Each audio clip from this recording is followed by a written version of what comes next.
Welcome into same-day shot-by-shot coverage of the FPO division here at the 2018 Utah Open, brought to you by Prodigy Disc.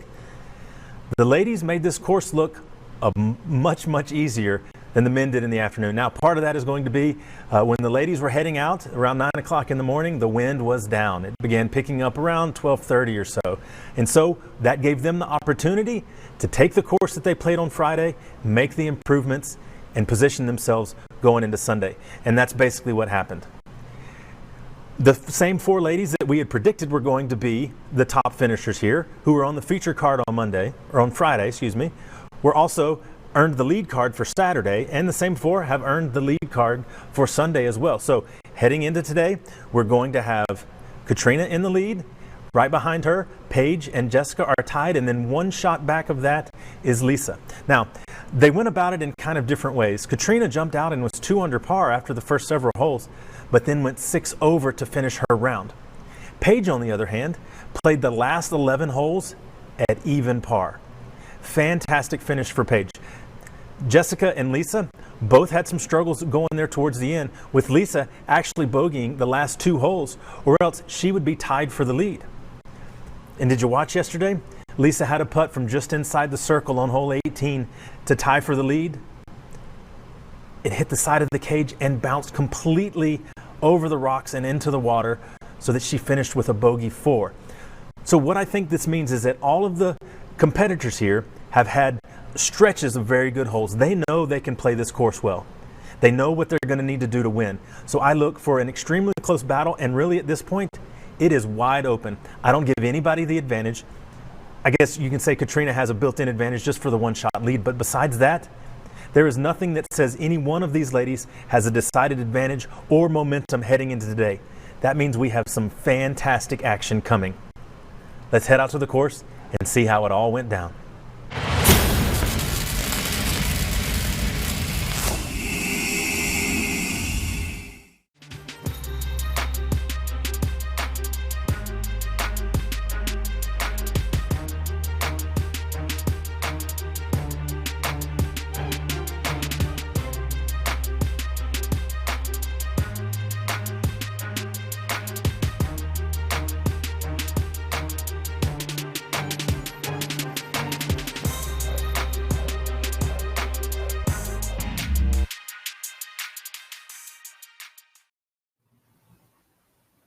All right, what's up, everybody? My name is Paige Bjerkaas.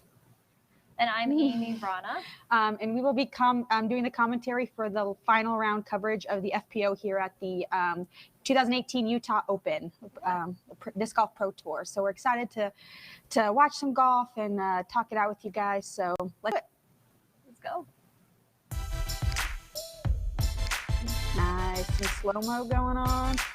That's the ponytail. Oh, that's so cool with the hair. Nice. Good follow through from Lisa. Ooh. Look.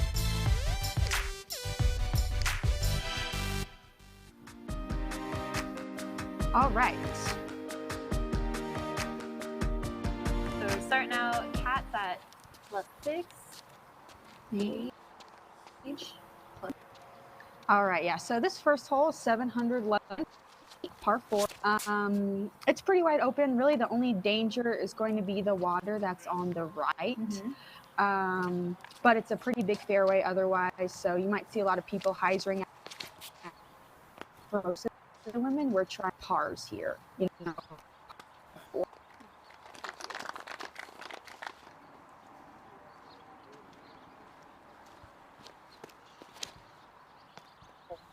No trouble. Yes. So who is that? The Cat? I think that's Cat still. Nice. So Cat pures it right down the middle. What a surprise! She has the great hyzer flip, which is perfect for this kind of shot. Okay, and here goes Lisa.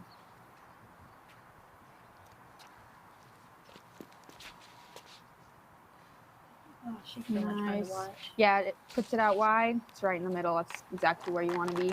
Good placement. Usually from there, so you can see that there's bunkers short of the basket. I think there's kind of 2 plays on your upshot. Either try to land short of the bunkers. Now, the danger with that is your upshot is directly at the basket, but behind the basket's a hill. So if you go a little long, you're sailing down that hill. But for me personally, there's another route kind of on that left side. So if you go out left, you kind of have a more direct route to the basket, I guess. You just have to deal with the hill kind of on the side rather than directly behind it. So I think you're allowed to make a little bit more of an error and still get a decent shot. Yeah, and then that way you're working uphill versus downhill. Absolutely. So we, Jessica and I went the left way. Just now getting to Kat's drive. That was fresh. Wow. She plays it beautifully. With someone with that kind of distance, it's pretty awesome that she can kind of go directly at it. I know she landed a little short there, but she can definitely, I think the first couple holes she went over and had an easy pick par. So I was a little scared on this one because of the bunkers on the right, but I mean, I think I'm inside the circle, so. You get to see Lisa go up over the top. Looks like she did a good shot. Yeah, perfect. So those bunkers are just short, but should be fine. Weese makes a good run. Oh man, I thought that was gonna go. Gosh, she has that nice S putt like down. So Kat has Smart layup. Yeah, I wish that was my Yeah, I mean, why layup not take shot. a 4? All right, so here's a putt. I think I'm like 25 feet, and I hit off the top. But I was so thankful that I didn't go skipping off and sailing down the hill. Yep. So, you know, it's just kind of the nerves from the first, the first hole, and it's such a tight battle between all of us. But honestly, a 5 isn't that bad. I think it's okay to take a bogey there. It's a Yeah. long hole. Yeah, but I definitely lost a stroke to everybody on that hole. So, but yeah, everyone else played it perfectly. Just kind of rip it as far as you can. You know, next shot, try to be as controlled as you can, and then pitch up and then a tap in. So, Yep. it's pretty Both awesome. plays are good. It's just making sure you execute on both. Yeah, it's just preference. Yeah, pink for bogey. All right, this one, oh man. So this one is 369, and so there's water that Kat's going over right now. There's some hills that are short, and then the water is maybe what, like 70 feet wide, maybe. Yeah. And then the hill that Kat's on. Right over that is the basket. Yeah, right over that's the basket. So there is a safe play out left, kind of where Jessica was going for it, but Lisa throws a forehand out, and she laid up short of the water, and I think that's a good play. And you can also be aggressive on this hole. I just threw a putter to kind of get out there safe. Honestly, you know, I thought about doing the Heiser route left, but there's a green over there, and I think there's a bunker. So yeah, the distance is touchy. It really is. Super touchy. So the next shot is going to be what's most important, unless you're Kat, who, you know, gets it up on the hill. Yeah. But, you know, the risk of like laying up like I did is you have to basically throw, I mean, directly at the water. So behind the basket, inside the circle, I think, is a pond on the other side. So yeah, it's really close, and it flips really fast. So if you throw anything fast, it's going to skip off into the water. Yeah. So Kat has a good look for birdie here. Nails it. Nice. So smooth. That's such a good great putter. putt. I know, that's a good too. I really wanted to go from for a it because it's 370, which is a pump. Don't get me wrong, but it's doable. But I whipped out. Wow. We Ooh, that's a good barely putt, sneaked too. it in, but good knee putts, man. I don't ever do knee putts. I'm not very good at them. Wow. All right, Lisa. The Nothing fantastic new. Putter. Seriously, she is so awesome. She's Her- great.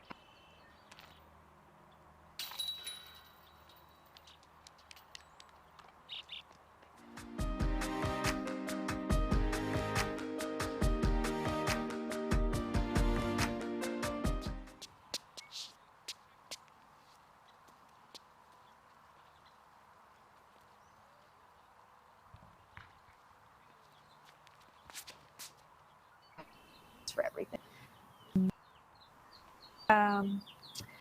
Okay, so hole 3, 405. Oh, that's a par 4. Oh, that's good to know. No, 4. I don't think.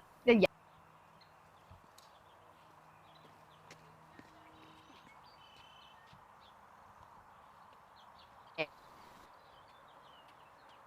Par 3. Guys around. If they go a little too long, they could possibly land in the bunker. But guys are out there.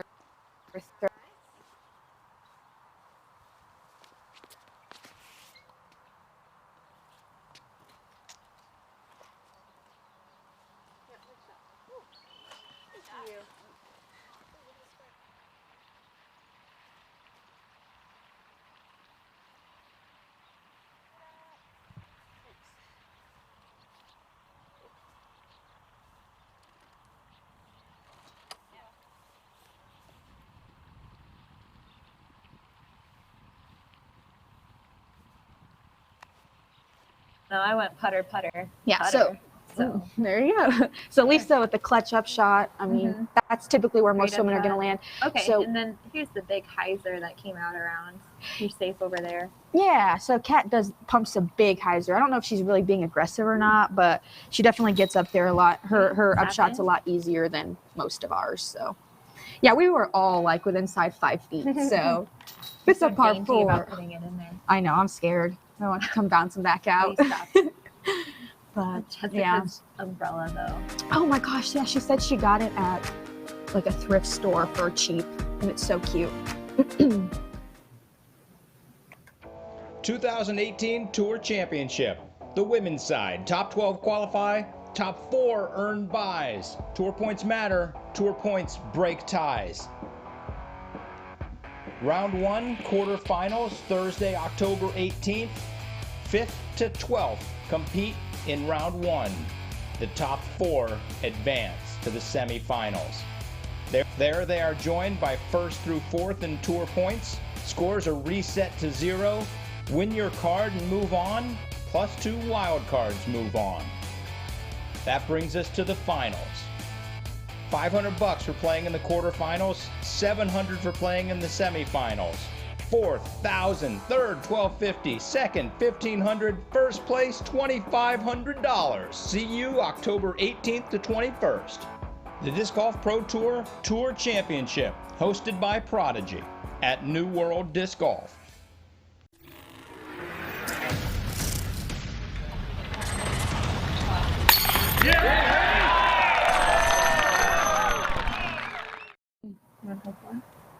All right, so hole 4.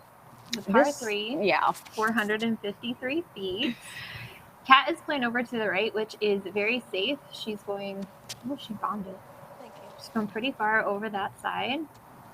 And Weese looks like she's going to play off to the right as well. Yeah, for this hole, there's like 2 different lines, basically. You can play off to the right, or if you see there is a fairway to the left, and that's... Which we're going to see right now. Mm-hmm. And honestly, going to the left side takes off a lot of distance. It does. Because you have like an easy hyzer out onto a flat field, and then you have a nice, easy upshot from there. Yeah, and that right side, you're kind of throwing with the water left. So I think that's, for me personally, that's a little scarier than having water short. So I mean, if you go the way that Paige and Lisa went, you have nothing behind the basket except for open field. Like the only danger there is going too far. Yeah. But playing off to the right, you can land in the water if you hyzer out too early, or if you throw it too straight. Yeah, they're both super good. I mean, as long as you just get some good distance. You're comfortable with, but that was a good up by Lisa. Yep. So there's me throwing my up shot. Nice putter shot. Oh my gosh. Man, I did not. So I was debating between 2 discs, and I went with the straighter one, and it just happened to work out. Just a cup, like an inch high. You know, if you're good, you would have made it. If I was good, I would have made it. Well, that's a great shot by Kat. Yeah, textbook. But yeah, it was nice. I parred this hole all around, so I was pretty happy. Yeah, we're all just tapping in at this point. So Weese has, what's that, 28 feet? Yep. It's just inside the circle. Oh, just off the top. So at least she gave it some good juice. Yeah, she gave it a run. Yep. Got that nice Annie putt going. Unfortunate bogey, but she's still plenty of golf left. Realistically, you know, all of us are going to take bogeys. You know, we all want to, you know, get pars. My goal on every hole personally is to par. You know, there's a couple birdies out there, but you know, so I mean, if you're taking a par on every hole, you're doing pretty well. Absolutely. So Kat's killing it 1 under. Yeah, 1 under. That's such not a good too far birdie. off though. Okay, so this one, hole 5, par 4, 696 feet. It's pretty straightforward. It's kind of a typical disc golf hole on a golf course. Literally wide open. There is water to the left. So if you fade out left, you could possibly go B. I've seen a couple people do the big hyzer route, just like Kat did, just to eliminate that water. Yep, it's really safe. But that fairway's pretty big, honestly. Yeah. So I try to go the straight route. I throw something flippy, so it's on the right side. Do a little bit of an S shot straight down the middle, and you should be safe. The danger is you know, thinking that you're going to do an S shot. And Right. then hyzer. And then Hyzering go out. into the water. Yes. Really safe shot from Jessica. Beautiful. It's so clutch to have a distance forehand on this hole. On a lot of these holes, because a lot of the holes there's water on the left or some kind of trouble. So it looks like Lisa's cut rolled, but Yep. She's a little short there. Still got wide open. Par is definitely doable from here. She's got some good distance. Yep. So smooth. Get some right turns. So there are bunkers on this hole to the right. I don't think any round one of us landed it. No, I think you'd really have to shank it over to the right to get in there. Yeah. So a lot of us with this hole, we are literally aiming like 200 feet right of that basket because it's so skippy as you saw Kat's, but there's that water that's pretty close to the basket. Yep. So for me, I was purposely really trying to crank it over on the right so that I could get that right turn away from the water and have a good skip. So I was throwing something high speed so I'd have a good skip. So from there, I think I was circle's edge. Yeah, this is kind of like the last hole in that you have water left and you have water beyond the basket. So it's kind of, it's touchy. You don't want to throw it too far. Weese pimps it. Yeah, so yesterday we were talking, I was talking to Jessica about how I'd love to see a 3 from the FPO on this hole. So we'll see if she gets it or not, but she crushed that thing. Yeah. It was so awesome. And that's risky playing so close to that water, as you saw a lot of us try to turn it over. Yeah, Cat lays up for a nice, easy putt. Yeah, Lisa went a little deep. Yeah, I definitely laid that up. I was scared. And it was windy. But look at the wind. Lisa's definitely inside the circle. And this is for her 4? I believe so. Yeah. Oh. Uncharacteristically uncharacteristic miss from Lisa here, but some of these baskets you really want to hit dead center. Wow, that's a great birdie. Yeah, there we go. She's the one, I think the only 3 in the FPO field. Yeah, I don't think I saw that anywhere else. So it was awesome to see. But a bunch of pars, Lisa with the bogey, but totally, I mean, that's her only bogey so far. So yeah, I mean, she gave herself a shot at the par. Right. So yeah, this hole was the 7th most difficult hole and averaged about 4.5, so a little bit over par. Yeah. That makes sense. It's a hard hole. Yeah, it looks like Jessica was the only birdie. Nice. All right, this hole, gosh, the island hole. Hole 6, par 3, 261 feet.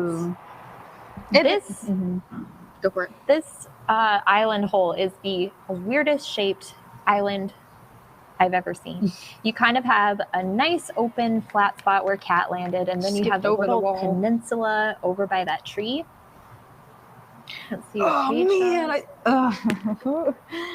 hit the wall, rejected. That's so close. Didn't make the island any 3 rounds, so I was pretty upset. Hey, I beat you at 1. Well, first round I went left, second round I went right, third round I go short. So of course, but it's really not that hard. Yeah. A lot, like we were at the tee pad and Jessica, I'm sorry, I think Kat and Lisa were talking about it's just an upshot. Yeah. Like it's literally just an upshot. Don't think about the island.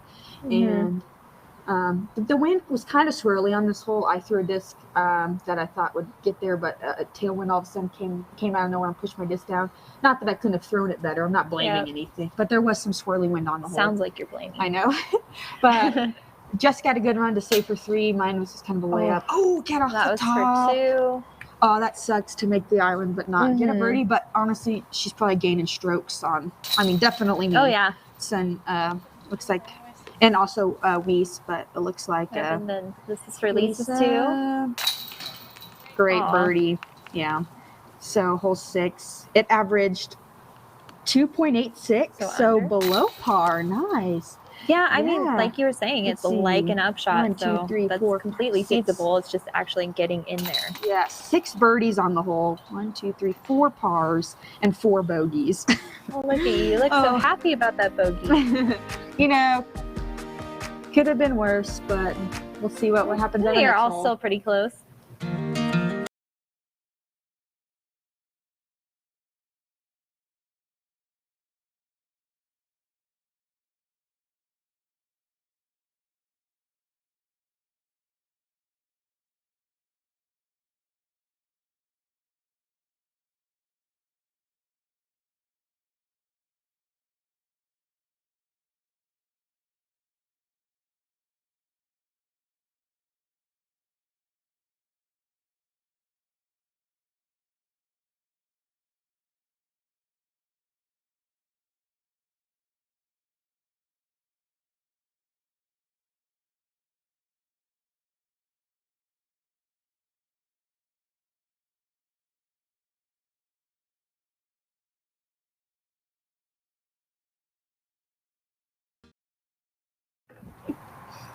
All right, on to hole 7.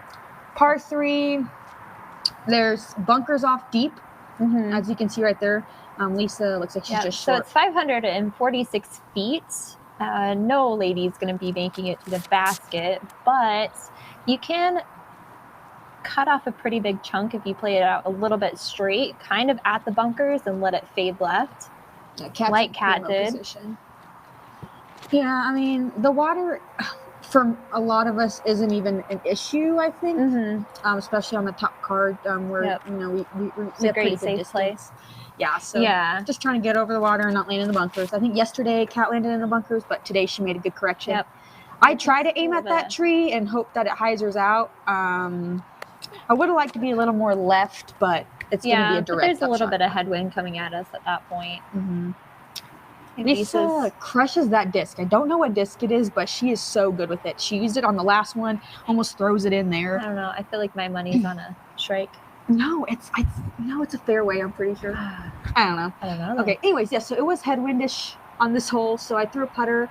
I thought it would push a little more right, but I'm up there in the circle, so I'm not too upset. It wasn't as good as wasn't as pretty as Lisa's, but at this point, the only danger is, you know, shanking it right over the fence or going in that bunker left of that tree, which I did.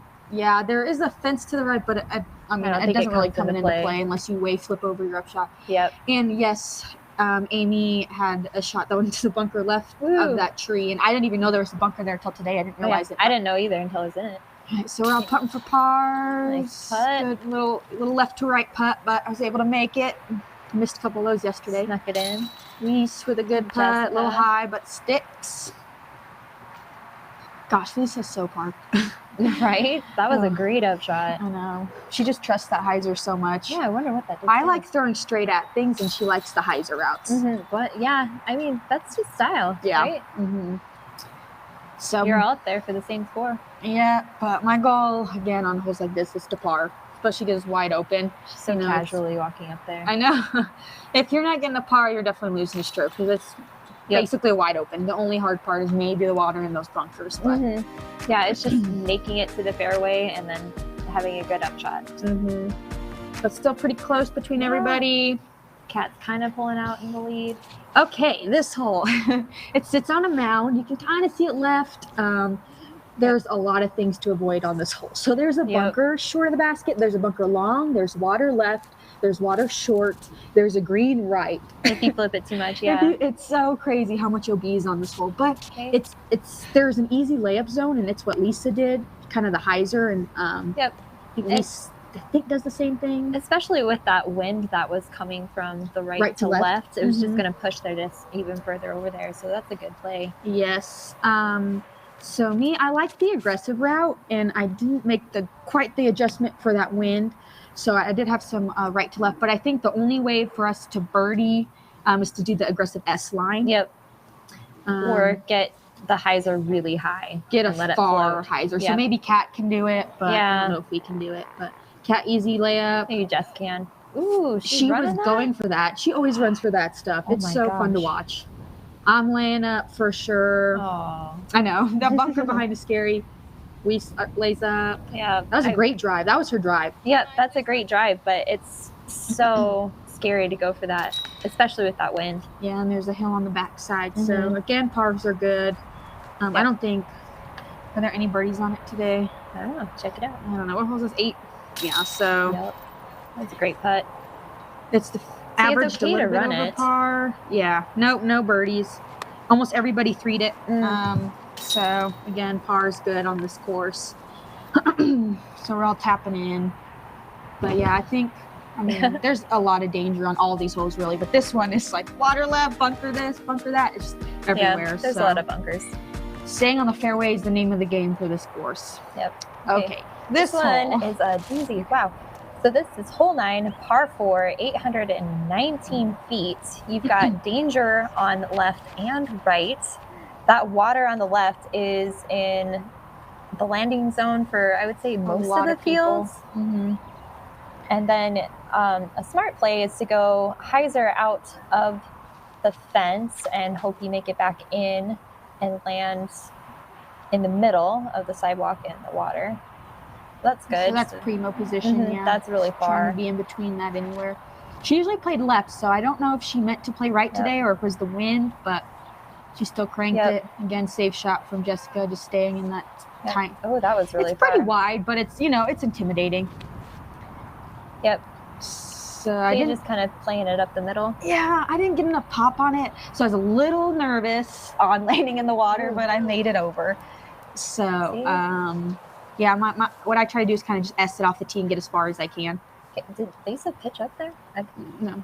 So that's Lisa's second shot. Okay. All right. So there's that fairway to the right, which where Lisa is, and then there's also a line of trees on the left, which you can see to the left of Jessica right now. And if you land over there to the left, it's a wide open shot. There's like one tree in the way on the left side. So like Lisa played the left side. Kat typically plays the left side. So it's kind of two fairways to get to the basket, but I like the left side better because there's bunkers, as you can see to the right. So if you crank over too much, there's bunkers, and there's those trees that are guarding the hyzer into the basket. You know? So it's tough. So on this one, my footing was weird, and I tried to crank over on it so that it would not. Hey, but you're landing that left. to not do that. Nailed the tree. I lied. Oh yeah, I wasn't. I mean, I still have a good look at the basket, but definitely didn't do what I wanted. Hey, Lisa's going right at it.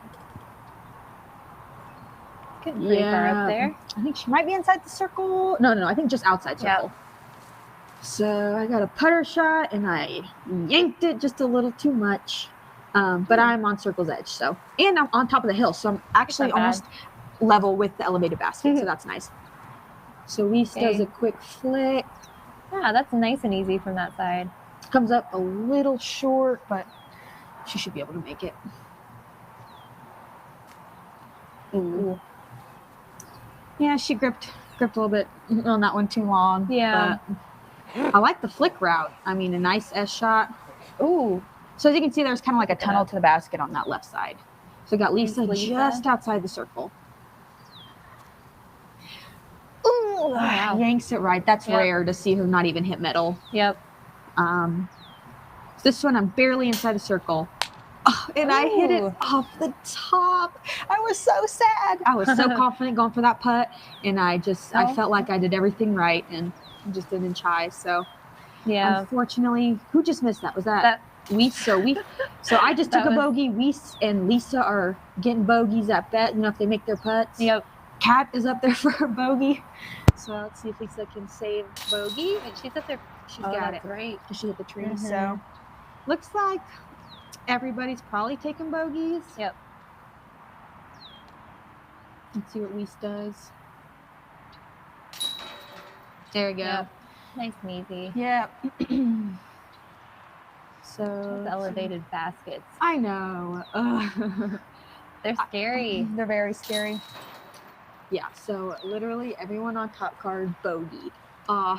It hurt so bad to miss that putt because it was, you know, tight right there, and to get a stroke, you know, on the whole card would have been fantastic, but it's all good. All right, so it's all close. So that was the front nine, right? Yeah. Let's see. Kona's in the same spot, but she's +3. Like everyone's doing good. Amy Billadue's only 2 over, but Kat has the hot round right now at even. Oh.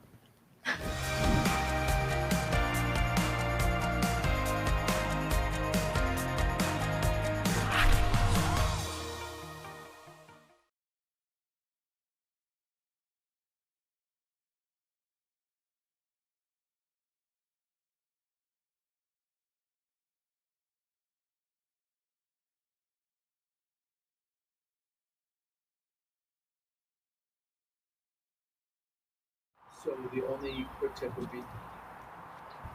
All right, hole 10 is a triple mando. So you got to get between the trees, but under that rope thing. I'm glad they put that there because like some people could go high. Flotation device. Yeah, some people could go high and try to say they made the mando. But if you want to get a birdie on this hole, you're going to have to flick it. Yeah, unfortunately. You're going to have to use the forehand. So they both made the gap. Unfortunately, didn't get quite the skip to get up to the basket, but Weese hits that tee pad so perfect and parks it like crazy. So. I mean, this is only 285 feet, but with that triple mando, it's so much more difficult to execute. Yeah, my goal off this tee is literally to just make the Mando. Unfortunately, I don't have a very good forehand game, so just going straight with my putter, and I'm not really. I'm probably gonna lose a stroke to Cat lays up. Yeah, I gotta lay an passes easy Paige. 3. Lisa runs this. But she runs this. Goes for it. Nailed it! My Oh my gosh. gosh, it was so fun to watch that. She knew it. She was so calm and collected, and just like what a clutch putt to make at a time like this, where she's tight with Weese, only a couple back from Cat. Just that's a professional athlete right there. Holy cow, that was such a good putt. So Cat tapped in for par. Let's see if Weese can get the birdie. She nails it. Yeah, it's a good forehand friendly hole. So yeah, well, like I said. Yep. And I tap in for par. 3 is still good. Ugh, boring. That Mando is hard. That was a good hole. 2 birdies on that hole. That's pretty awesome there from forehand. So you're absolutely right. So here we go. Hole 11, par 3, 303 feet.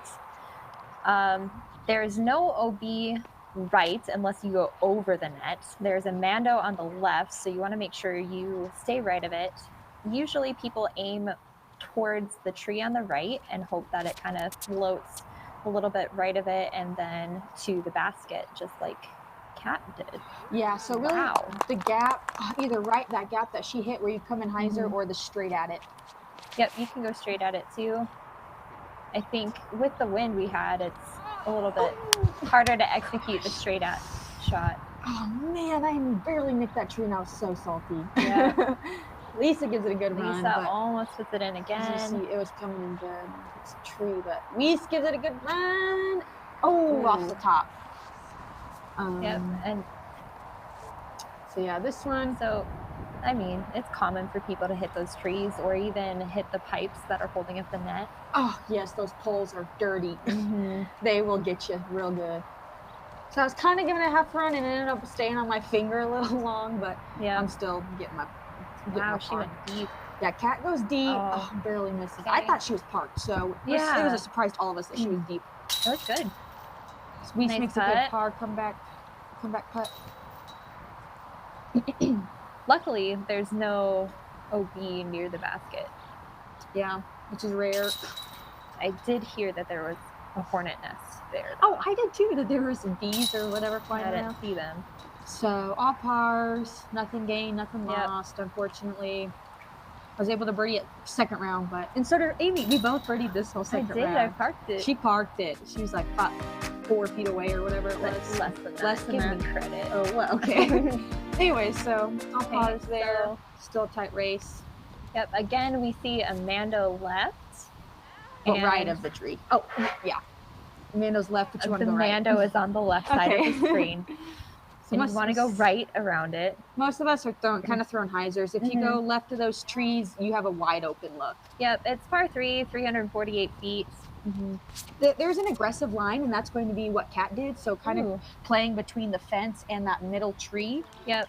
But if you want to play it safe, you're kind of hyzering out left to have a pitch up. It's a hard shot to do because it's hyzer, but it's also low, and you don't want it to flip too much like Paige did. Like I barely missed my line, and I hit that dang hole, and it's just kind of, and I cranked that up shot for whatever reason. You aiming for the bathroom? I don't know.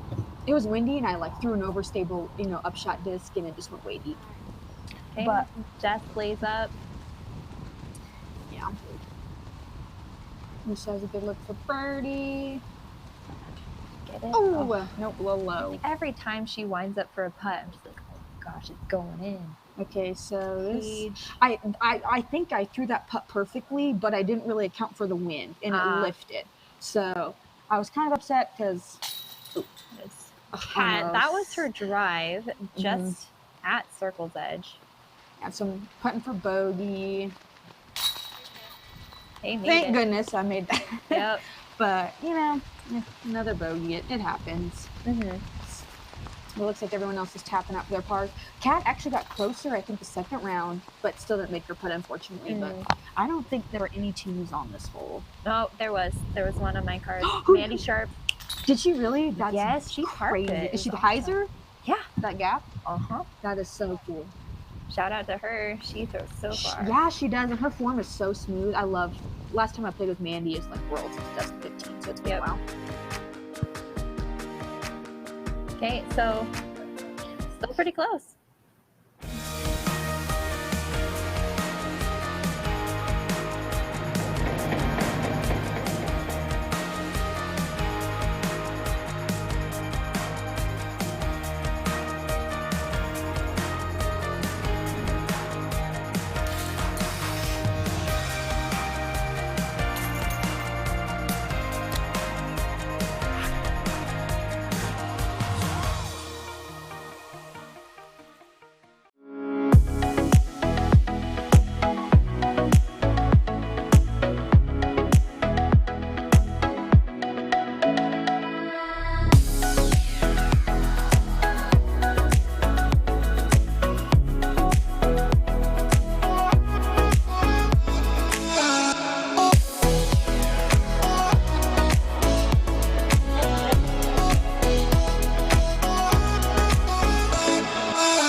Now we're on to hole 13, par 3, 524 feet.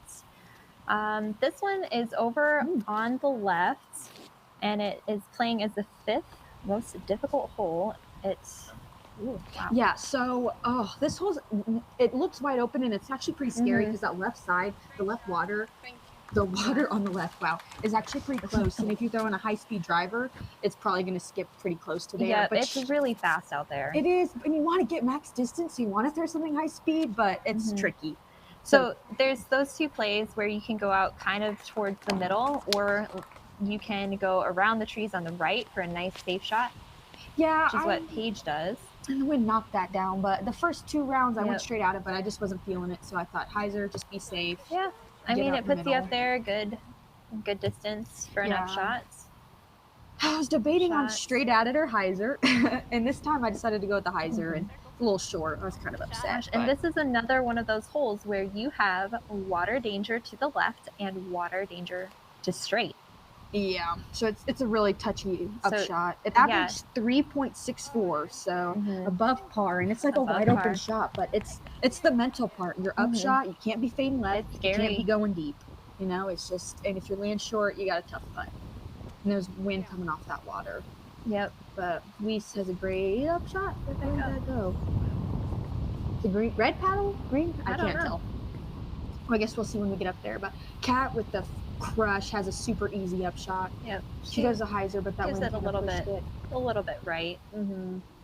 Man, she crushed it. Okay, I think Jessica was safe. I honestly don't remember, but she gives it a good run. Gosh, such a good putt. Man, some juicy. All right, this putt is for my par. I was pretty nervous on this one, and oh my gosh, I made it. Putt. I bogeyed it the first 2 rounds, and I was like, not today, Paige. And so I had to make that putt. Oh, it was good. Kat gave me some good advice before I putt. She's like, you got this. So yeah, Kat was a little right, but she made the putt, so it doesn't matter. What a surprise. Good hole for her. That's a good putter. And now we're at Lisa's It's that green disc again. She parks with. We're gonna go find that disc. We are. Easy par from Lisa. Honestly, I think almost. I don't remember what they're at, but I mean, I think Lisa's even right now. Oh, we got a bogey. She was safe. She just missed the putt. So we're all still close. Kat and Lisa are shooting hot. Just even par. +2 for Weese, +4. Oh, this one. Okay, so this one's really short, 238 feet. It's par 3. You have bunker running up the whole left side. You have a mando tree straight out front. So Kat goes with the flick, which is, I think, the play. And she makes it up on the green, which is safe on the right. So I don't have a flick, like stated before. So I love the putter backhand, and I did it so well in practice. And I landed deep into a bunker, and I didn't realize there was bunkers behind it. I wasn't really paying attention, I guess. So I got a hazard on that. It's so touchy, especially with that tailwind pushing you down. Yeah, Weese plays it perfect. She got it way up, and I was like, wow, that wind's going to push it down exactly what she wanted. Putt. So I was going for it and airball. So it was an unfortunate run, but I mean. Oh, Lisa also made it into the bunker. Yeah, unfortunately, she got knocked down by that wind. So she's running it. Gives Oh, it a good run. she hit metal though, and that's good. Yep. So she stopped. That'll make her stop down. And It slopes down behind the basket It from where does. Lisa was. So I unfortunately went kind of far, but made the putt for another bogey. yep, But with that hole, I mean, those hazards are so close. I'm not that upset. They are. Because even if you're a little off, you could maybe hit the hill and roll or What's that whatever one play? happens. So play over par. I don't know. Let's see. Was that 14? Mm-hmm. I'm If gonna Cat bet taps in, we'll look at it averaged 3.29. Yeah, so so over par. over par. Yep. A lot of 3 birdies today. Jessica Nice. Weese, Ellen Woodland, and Jaylene Thomas. Yeah, I saw that Nice. Jaylene. She had a great putt from way outside the circle and dunked it. Okay, hole 15. Par 4. It's hard. 151 feet. Yeah. So okay. hard. So those hills right out in front, Oh, wow. Big skip. you have to clear those, and over those is water. Yep, a lot of water on this hole. Cat's like above the water right now. So you just kind of want to throw a hyzer over the water, and the basket will be like kind of straight from where that's at. Yep. And if you don't make it over there, then you have to go to a drop zone. Did Cat go over the fence? Yeah, so Cat and Weese went over the fence. It was crazy. Okay. And that wind was just pushing them left, and then even Pushing, Lisa's pushing. pushing left. So luckily, I was last on the tee, right, and got to read their shots. Oh, how lucky. I know.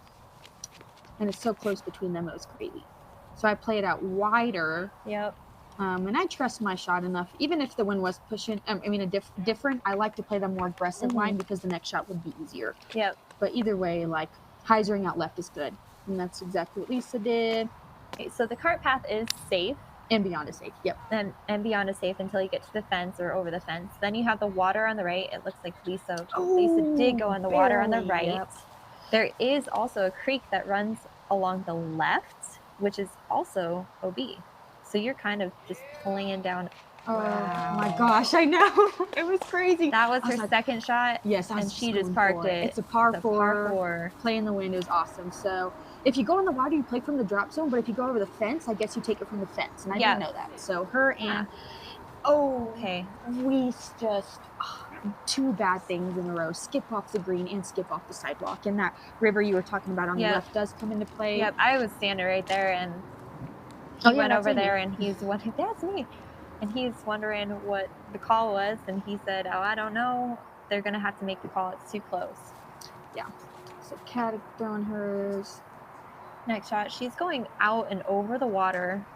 Did she? Yeah, a little. Just a little bit. Just a little bit. I mean, she's playing that hyzer, trying to get up there as far as she can. Here's Lisa taking hers. Green plays it over magic the water disc. again. Going in behind that tree. That water is really close to the edge. She's but safe, though. would have to be crossing. Oh, this was Here's the tough. discussion. Like, Weese was clearly, I think it was clear that she was OB, but it was so close. You know, like, it was a tough I think call, she but- was in those reeds, right? Yes, but she wasn't touching land. If it was like No, unfortunately not.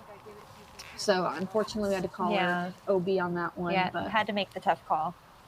it's crazy. Quite a few OBs on this hole already. Yeah, do you There's see just that? water. Okay, so there's water It's like between her and the millimeters. land. So, Jessica went OB twice, and it's just pitching up her next shot. Yep. Nice little forehand, and perfect. Great recovery, I'm sure. Great recovery. Mentally tough.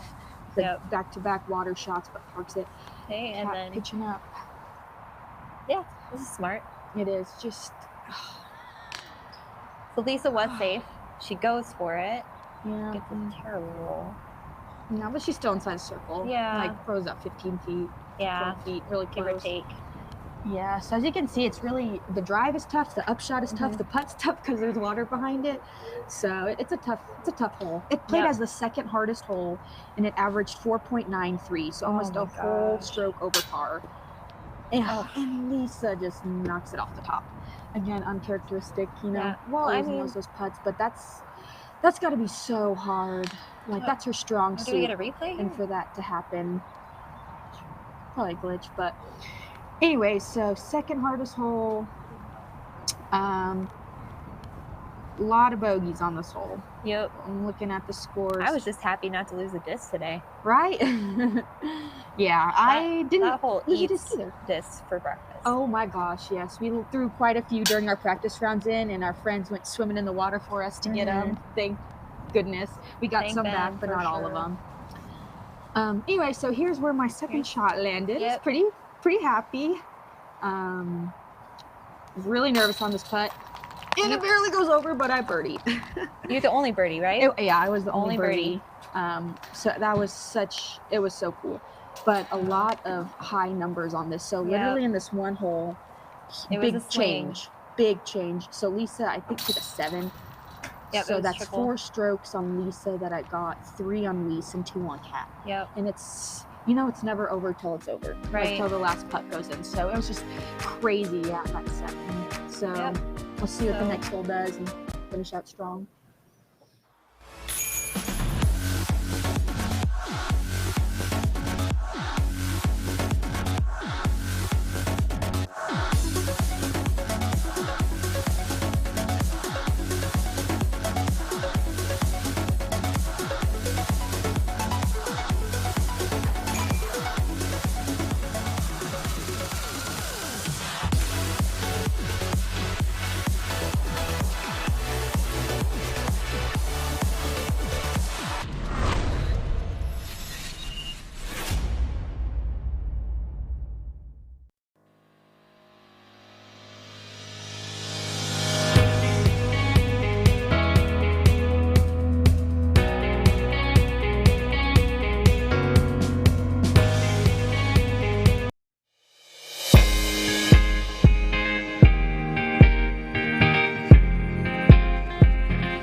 And we're back on hole 16, par 3, 408 feet. This one is up on a mound, and you have bunkers right in front of the mound. The smart play is to go straight at it and land somewhere in the middle. That way you have a good second shot. Yeah, but a lot of us are high zeroing out left to be safe. There's bunkers right where Kat is heading. Yeah. And she finds one. The bunkers are probably like 380, right. so a lot of us it's aren't pretty worried far. about it. So Jessica does a flick, has some nice turn on it. Luckily, it stays in. And you can hear the wind. Mm-hmm. We got pretty windy our last few holes, Yeah, unfortunately. You can kind of see it. Lisa plays hers way out to the right, and it fades back just nice and sticks there. Yeah, ideally you want to be further than kind of where Lisa and I went and straighter. Yeah. So you have more of a look, but the Lisa's upshot going is for this. so intimidating. Look at that. Yeah. Bunker short, there's water past it. There's water. I think it's like 30 feet. Yeah. 30 feet down, and the wind's coming right at him right now. Yeah. Paige. Yeah. Well, Paige just goes right at it and parks it. Yeah, I'm not trying to mess with those bunkers. I mean, if I'm coming in hot, hopefully I hit the hill and stay. Honestly, that's the best play. Oh, and Lisa's putter just turns over into the bunker. Yeah. It's crazy. Lisa and Kat's drive was in the bunker. Just the last two It's hard. holes is It's just hard like, to go straight at it when you have the wind coming at you from the hill. Yeah, You can see it. She had a great throw. It just turned a little bit. Lisa makes her putt from the bunker. Even mine was like definitely left of the basket, and luckily the wind pushed it right. Mm-hmm. But good putt, another Jess good putt. makes her putt. Lisa's Kat's putting for her bogey. Yep. And I squeaked by with a par somehow. Yep. Now I was feeling pretty confident. You know that big swing on the last hole.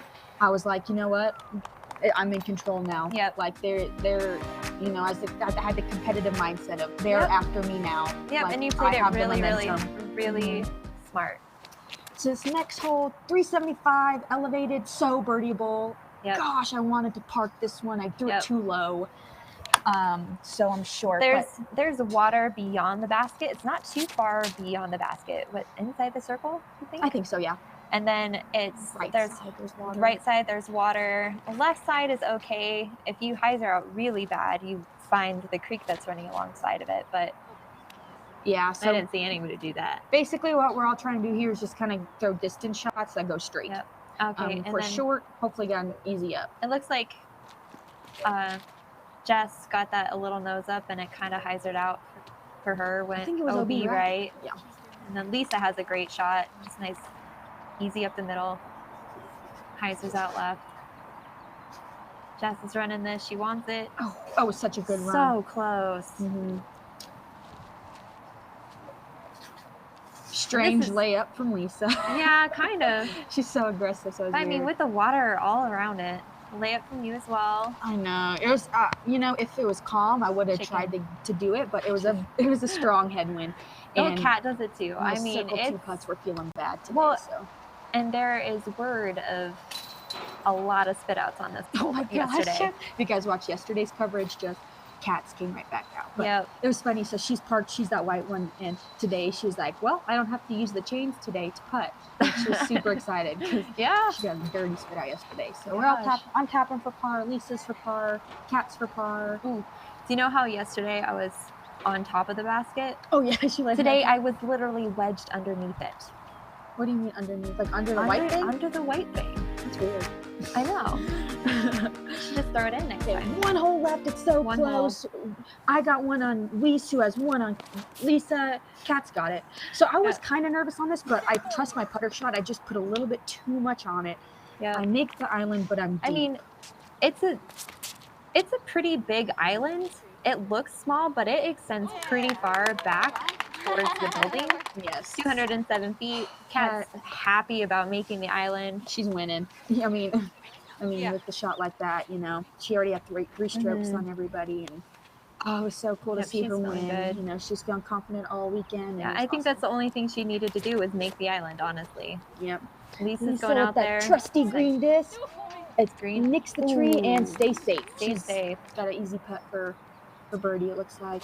And Weese, Goes with the forehand, and works it. Oh, wow. I aced this in practice. I got to brag for a quick second. Yeah. I've aced this You this should morning. brag, First but- one off the tee. I didn't throw another one, so it was a legitimate ace. Okay, so I am Weese's Park, so I have to birdie this to get solo second, and it was the ugliest putt ever. It kind of flopped down. Yeah, it flopped down, but for some reason I like wedged between the grip 6 belt wall and the water, so I was safe. Lisa lays it up. Yep. It's okay. So, you know, I didn't fully commit on that putt, and you kind of have to on a shot like that, but it's okay. As you can see, like, by No wall. the grace of God, I was able to stay safe. So, Yep. taking my meter in, Gosh. it's so awkward. Just the like a footing. foot right, you'd have been in the water. We don't got to talk about that. Sorry. So I got a pretty awkward straddle, weird footing thing for my par. Thank goodness. Almost falls. Almost falls, no big deal. Could have died on Takes a camera.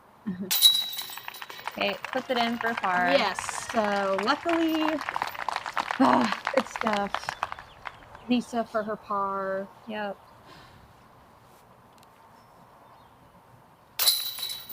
Great putt. That's even scary. I feel like that I distance feel like is scary. too. Absolutely. Cat lays up, which is Lays up. kind of weird, but she killed it. I mean, she saw what happened to Lisa yesterday. Weese with a Ladies and beautiful gentlemen, your pass. 2018 Utah Open champion, Catrina Allen!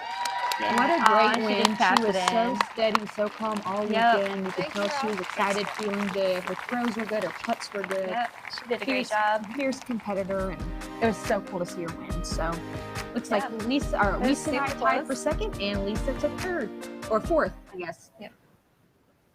All right, so there are the final standings. All right, thanks for watching the coverage with us, guys. It was so cool to have you. It was cool to look back on a great round. Yeah. My name is Paige Bjerkaas, I'm Amy Verana. and stay tuned for Thanks the for hanging men's out. coverage, and let's see who wins.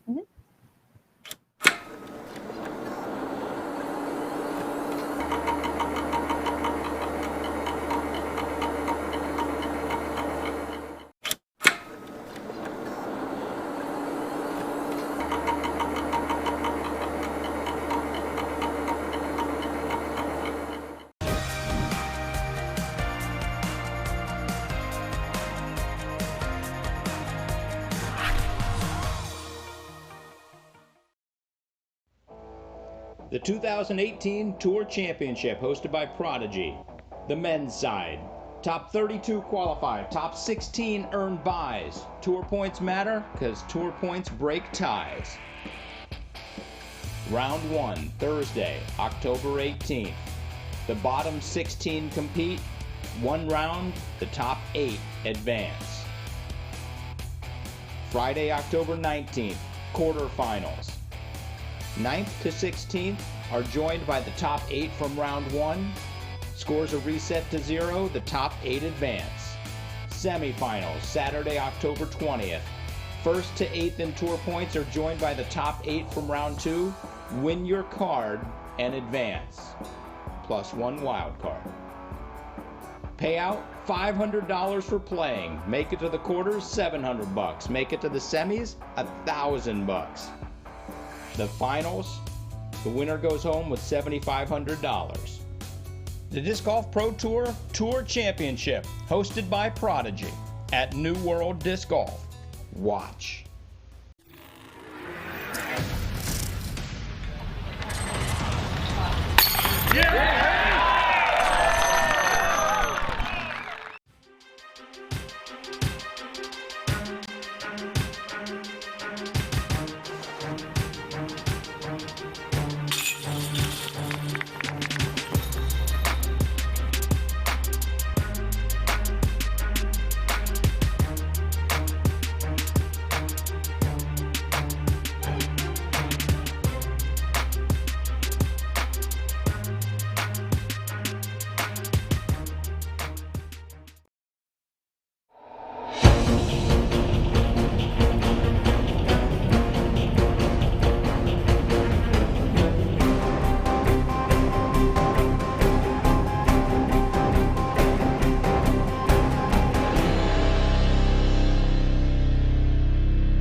The Disc Golf Pro Tour and the Utah Open, presented by Prodigy Discs, proudly present the top 10 putts from the Utah Open.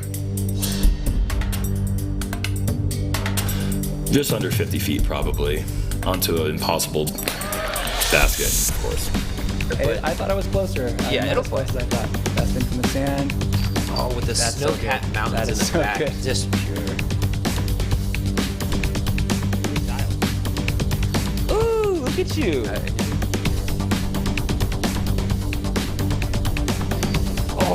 That was beautiful. They just. Oh wow! The truest definition of a death putt. Bobby pretty much threw it straight through the gate. Oh, huge jumper! And Oh, look at this. If he gets a follow flight and a slow mez in the same hole, that never happens. two action right there. Yeah, it should be. Ooh, Data feeling it early, throwing it into the snowcat mountains. Oh, good putt. Oh, and the slow mez. Oh, I love getting the slow mez. Oh, you deserve it on that one. And I don't think he's going to be laying this up. No, I don't think so either. Oh my goodness, and there you go. Oh, look at that slow mez. Oh my goodness, the point at the camera. He said, did you get that? Oh, that is sweet. And with the slow mez, they say,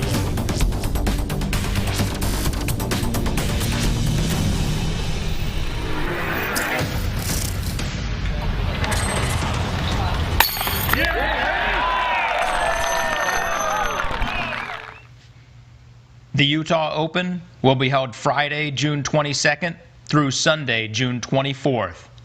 We go live every day at 5 o'clock Eastern. Tune in and watch. Hey, all you super chatters out there, I gotta say thank you. Congratulations to everybody that has super chatted. You have helped the Pro Tour succeed. Thank you. You've also helped Keen Shoes get free shoes to 2 of you so far. Pretty good start. Thank you to Keen Shoes. Thank you to the super chatters. We have had 168 Super Chatters so far. That is fantastic. 195 is the next number to get another pair of Keen shoes out to you guys. Just 27 more Super Chat dollars. 65 more than that, we do another Keen shoes. Let's try to get 4 pair of Keen shoes here. All right, that's what we're shooting for. Here's my happy dance. Yeah. So, random.org, click, click, click. Congratulations to William Laney. You are our Super Chat winner on day 3 of the Utah Open. The winner from today will be told during the Pro Tour talk on Wednesday. Don't forget to Super Chat.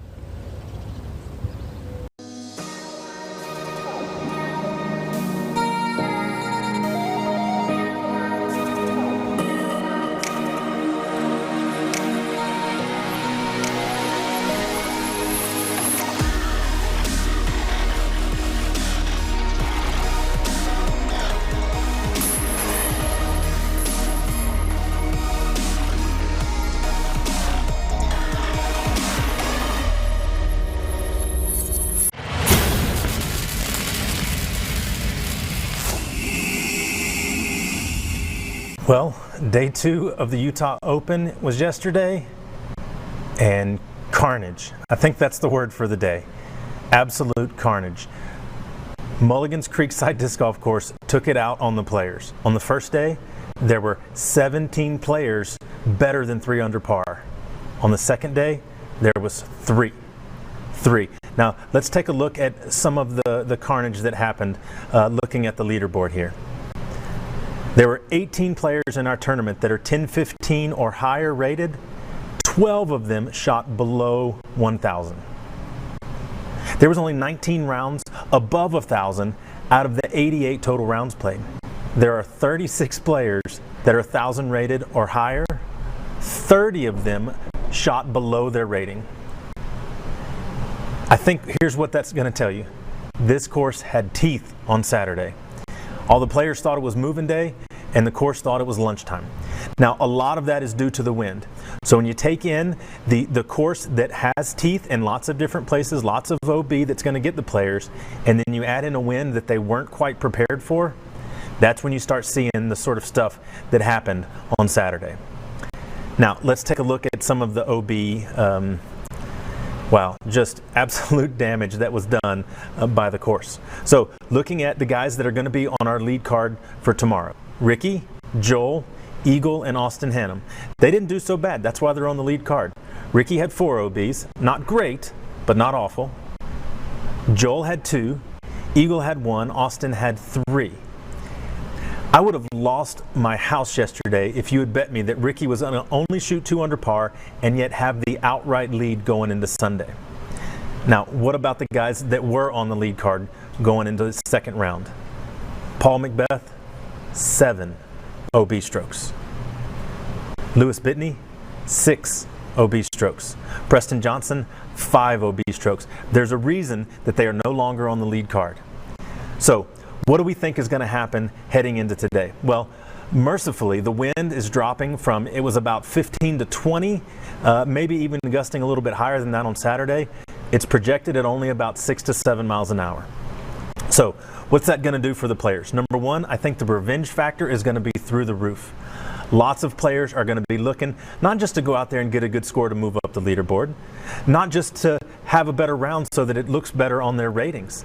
They want to prove that they can beat this course. Because the talk coming in, a lot of players were like, yeah, you know, this course isn't, it's not terribly difficult, and I'm just going to go out there and kind of manage it, get a bunch of pars, get a few birdies, and place well. I think right now they're trying to prove that they can play good golf out here. It's become personal with a lot of these guys. So I think you're going to see a lot of aggression. Now, here's what happens when a player is very aggressive. Either we're going to see some sort of crazy 1100 rated round, somebody go flying up the leaderboard, or we're going to see a lot more damage like there was today. And then you start having people that really press when they're playing poorly, or they just start giving up. They don't really care. They're putting with their bag on their shoulder. They're throwing forehands just because it would be fun. I think we're in for a very entertaining round. So let's head out to hole 1 and see what the day has in store for us.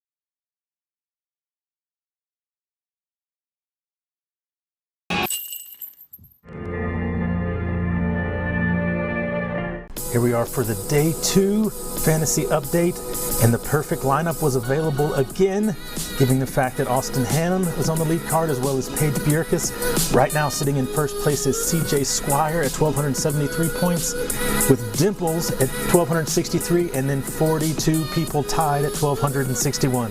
Let's see what kind of movement happens on the last day.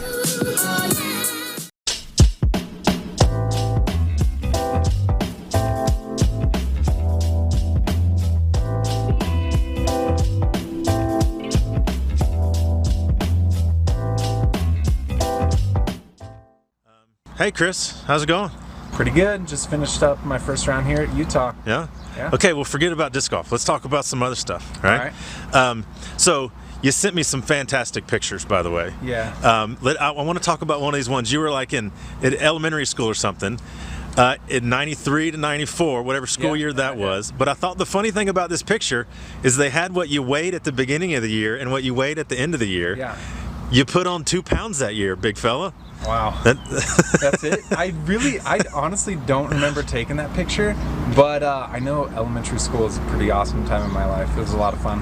How fantastic would it be if senior photos had how much weight you put on your senior year? Man, I mean, it probably wouldn't bother me, but for some people they may not like that. Not so much? Especially the girls. Okay, so during your growing up, you played a lot of sports, right? So I saw basketball pictures, I saw baseball pictures. If you had to pick one, which do you think is the more fun sport for you? Baseball, I think. What about baseball do you love? I think being outside, and I love baseball history. Yeah. Like early, like 1950s and before. I read baseball books and stuff like that. Yeah, nice. And I really enjoy that. And I played my whole entire life and we won a couple state championships when I was younger. Ooh, that's fun. And so. Yeah, it was an awesome time, and I even worked for the Royals AA team when I lived in Arkansas. Yep. Okay, so what's the best baseball movie ever? Best baseball movie ever, probably The Sandlot. Okay. Yeah. Okay. Nice. Yeah. All right. So, I mean, there's batting cages. 300 feet behind me. Yes, if we stuck you over there in the fast pitch, like, could you still rake over there? Ooh, I don't know, man. I think those things come into like 75 or 80. That's a whole timing thing. I could probably hit a couple. But I don't know if I'd be raking. Okay. All right. So, I mean, are you one of the guys that, like, your dream job in life, or just like when you retire, you want to buy an RV and travel to all the baseball stadiums? Like, is that what you're going to do when you're an old man? I'd like to travel to a lot of different baseball stadiums. I don't know if I'm that much into it, but I do know that every time I go to a sports stadium, so either Chiefs Stadium or Kauffman, when I walk through like the area and I first see the field, like it almost brings tears to my eyes because I love like really green grass. That's why I like golf courses, and it's just beautiful. Yeah, there's just something about being in a stadium where you know the best in the world are about to do something. Yeah, exactly. It just makes you, I don't know, it just makes you feel really good and really at peace. I guess it does for me, anyways. Are you the guy that keeps score at like a major league game? Do you have your big book out? I don't, but I have gone a couple different times over the last couple years. I actually took my girlfriend Kayla to a game, a Royals game I think it was, and I explained to her what was going on, and I used to pitch as well, and so I can kind of. Baseball is one of those sports where it's pretty easy to watch, especially if you don't know the game. You can be kind of bored, but if you really know the nuances of the game, you can really get into it, and it's like a chess game. There's a bunch of people that said, yes, I agree with you. If you don't know it, it's so boring. Yes. And a bunch of people that are like, yes, baseball's the greatest thing ever. I'll fall asleep watching baseball. It's not bad. Okay, so if disc golf was taken away and you don't have your RV going to baseball stadiums, like what's your passion? What else are you doing in life? Well, one of my first jobs when I was younger, my stepmom, I had younger brothers, and so when we would play baseball or anything like that, like I loved to help them and teach them. And my stepmother's a teacher, and she has been, well, now she's a realtor, she's retired, but she was a teacher for about 25 or 30 years, and she kind of saw that in me, I think, but she suggested that I work with some developmentally disabled people, and that was one of the first jobs I had. It was like a summer camp, and I did that, and it was just amazing, and so that kind of set something in me. I was young, maybe like 18 or 19, and so that kind of showed me what I like to do, and I like to help people, and and I'm a really patient person, so I like working with developmentally disabled people. And when I was in Kansas City, I worked with dementia patients and Alzheimer's. So I'm after disc golf, maybe even involving disc golf, working in like the healthcare field. Coach Clemens? Yeah. Yeah? Love it. Caddy Clemens, I refer to myself sometimes when I'm playing with buddies, and I'm like, you should throw this on this angle. And they're like, all right, and it works out. And I'm like, yep. Fantastic. Hey, Coach, thanks for your time. Yeah.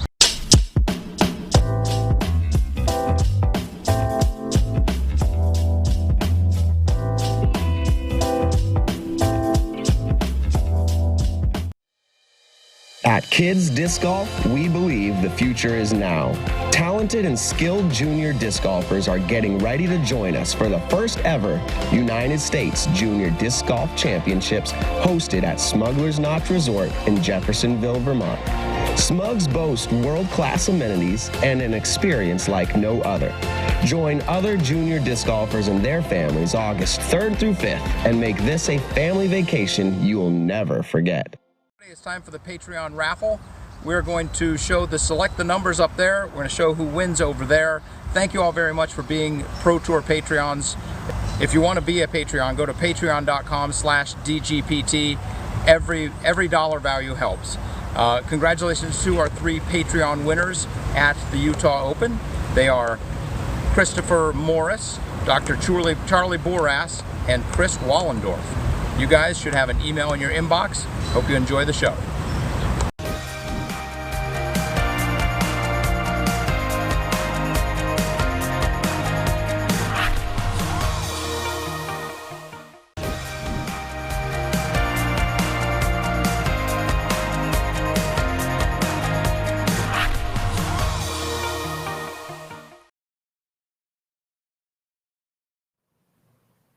Hello, everyone, and welcome to our third and final day. It's Championship Sunday at the 2018 Utah Open, presented by Prodigy Disc. Terry Miller, the disc golf guy, along with Dixon Jowers and Dixon. Different conditions, still sunny, still beautiful, still amazing Utah weather, maybe a little less wind today. A little less, but more than it was like about an hour and a half or 2 hours ago. So it is picking up a little bit, but I don't think it's going to be anything like it was yesterday. Well, yesterday was a whirlwind of both scores, play, as well as everything else out there in terms of the weather, literally and figuratively. What are we going to see today? I expect to see some hot scores. I mean, if we remember back to last year, Dana Vici shot a 12. 3:15 tea time. This is our Men's Pro Open lead card. Let's get to the action. First on the tee pad today, sitting at 105 strokes from Fort Mill, South Carolina, two-time and current world champion, sponsored by Latitude 64, Ricky Sucky Bomb Wysocki! And Rick, who started just 2 strokes, or a correction, 1 stroke behind Paul Macbeth yesterday, now has the lead after shooting just a 2 under.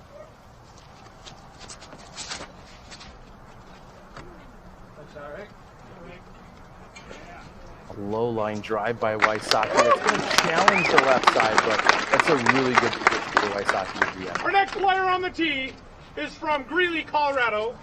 He is currently sitting at 106 strokes. He is sponsored by Innova Champion Discs. Let's give it up for Joel Freeman!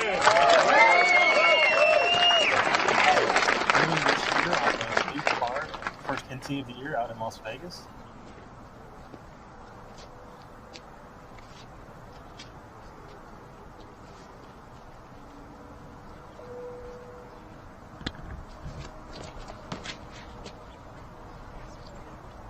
Super safe. Oh, and the no-look drive by Freeman. Okay, now he's going to take a peek back at it. What would you say? Well, I'll ask you in a moment. Start thinking about Joel's strengths. I'm interested to Next hear on the tee pad, from Boulder, Colorado, sponsored by Discmania. Let's give a big round of applause to Eagle McMahon!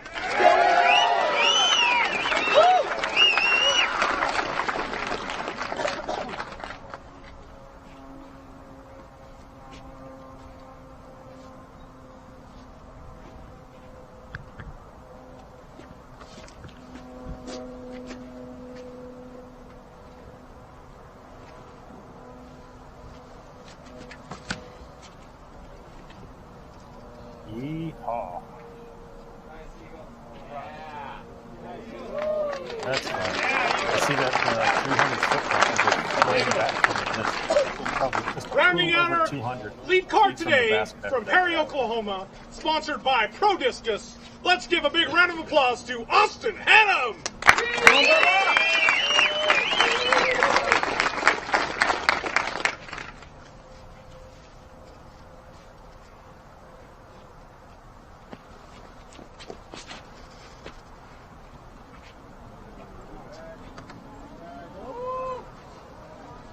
That's a hyzer. Oh, not good. Well, speaking of drives, these guys arrived in style today. Let's take a look at how they showed up. Me, what I like to do, and I like to help people, and I'm a really patient person, so I like working with developmentally disabled people. And when I was in Kansas City, I worked with dementia patients and Alzheimer's. So I'm after disc golf. Maybe even involving disc golf, working in like the healthcare field. Coach Clemens? Yeah. Yeah? Love it. Caddy Clemens, I refer to myself sometimes when I'm playing with buddies, and I'm like, you should throw this on this angle. And they're like, all right, and it works out. And I'm like, yep. Fantastic. Hey, Coach, thanks for your time. Yeah.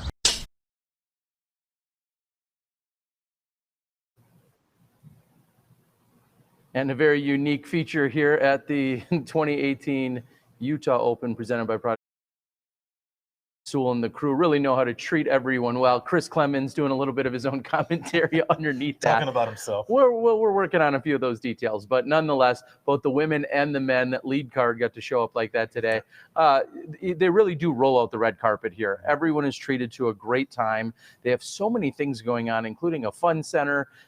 They're trying to keep everyone entertained both on the course and off. Yeah. And we have most of the best, the world's best players here this weekend. Yeah, it's a great location. Everything that's going on here, the town is nice, the weather is nice, the surroundings are nice, the people are nice. I mean, it's a really great place to hang out for a while. As much as I want. Yeah. I know our entire Smashbox crew, Disc Golf Pro Tour crew, and everyone out here has had just a great weekend, and thank you for the hospitality here in Utah.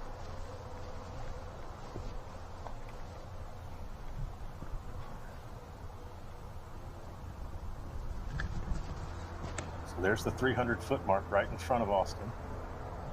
He's going to really have to put a move on this to clear the bunkers. Oh, yeah. Okay. And he's certainly done that.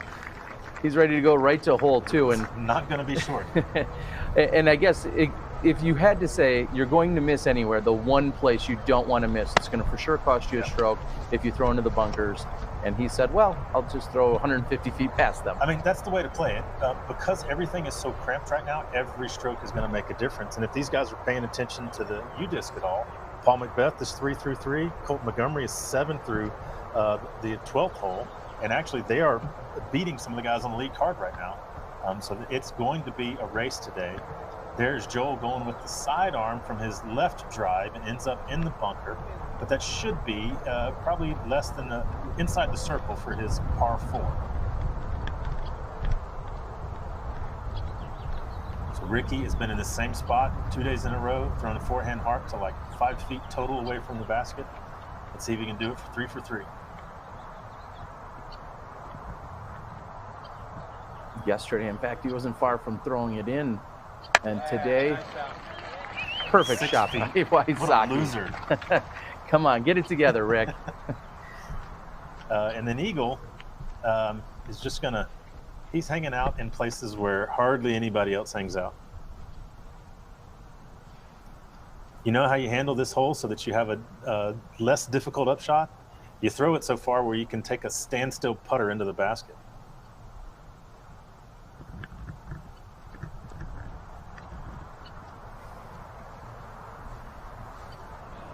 Oh no, he hit on the upslope. Let's see if he rolled all the way back in or if he's still touching grass. I believe that's going to be in, but we don't want to start having that discussion. Well, or do we? And I know during one of the car rides in just a few days ago, as we were coming to the course, we were talking about one of the biggest challenges anytime you're on a ball golf course playing a converted course is that the OB bunkers always come into play. Yep. Of course, they're out there as the hazard that they're intended to, but more so, you have to be careful about how they get marked and just how liberal the definition of those OB sand traps are going to be, or hazard sand traps. Where he's at right there, I saw a pretty substantial vertical wall. So maybe that's how they're going to mark it. I mean, there may have been grass literally growing down the wall, but it appeared to be, it appeared like there was a decent line there. Now, obviously, I'm way too far away to make that call. And certainly they'll get out there, and it looks like they're having the conversation as we speak. Well, yeah, it looked like they looked at it for a second, then everybody walked away, and now they're back to discussing it again.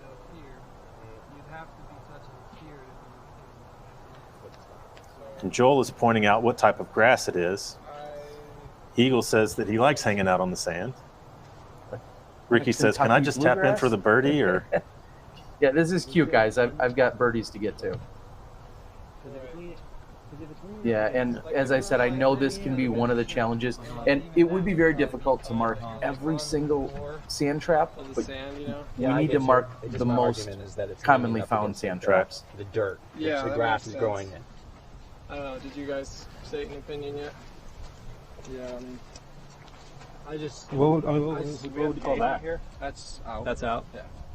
I mean, yeah, let's gotta make a call. But I would say it's out, just because I see sand. Yeah, on it. I think I agree with Rick. Okay. What's going to be the call, Dixon? Austin, they decided on something, but I didn't hear quite what they said. I'm wondering if that rake is actually causing problems, because if the rake hadn't been there, maybe it would have fallen further in and not been an issue. I definitely heard okay, and they walked away. So here we are, happy to have you, Disc, because here in just a minute we'll know what the official call was. It sounds as if out on the course it was called out. And Austin, who's still out after his long approach shot. I believe we are seeing both Austin and Joel on the live broadcast for the first time ever. This might be a Smashbox TV exclusive. As you said, they've both performed very well throughout the year. Seeing Joel at the NT a few months ago on the top card. Let's see how they handle things today.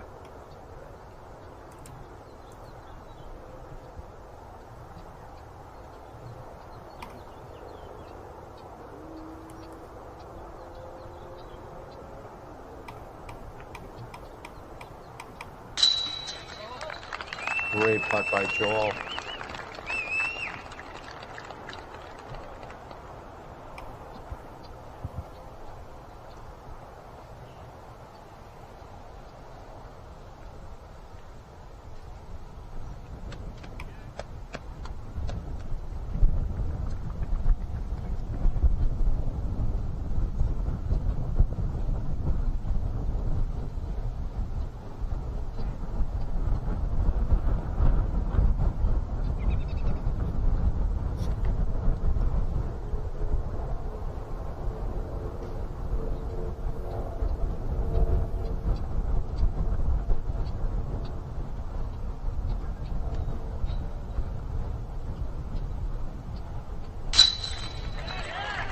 Great concentration. You see Eagle McMahon firing it into the basket. Little wind indicator. We got Corey Merle's hair in the background flowing in the wind. That'll be our indicator throughout the day. I think that's an official sponsorship via CCBG. Thank you, guys. All right, so UDisc has Eagle in for the 4. So we're going to assume that was called out. That was a good pickup by Joel there. If you can't get the birdie, get the par and move on to the next hole. Good putt. We'll see you guys.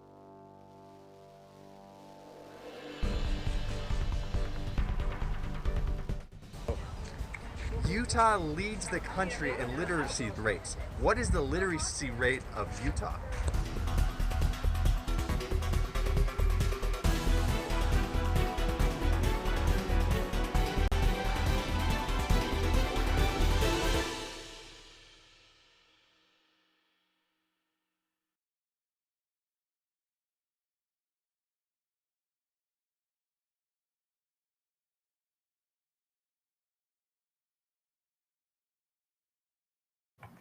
So here we are catching up, folks, on hole 2, looking for the big hyzer over the pond, over the bunker, over the hill, staying short of the water. Let's see if Ricky can get it today. Remember, he was right close to the water's edge yesterday and then missed his putt for the par, or missed his putt for the birdie to take the par. Let's see what he can do today.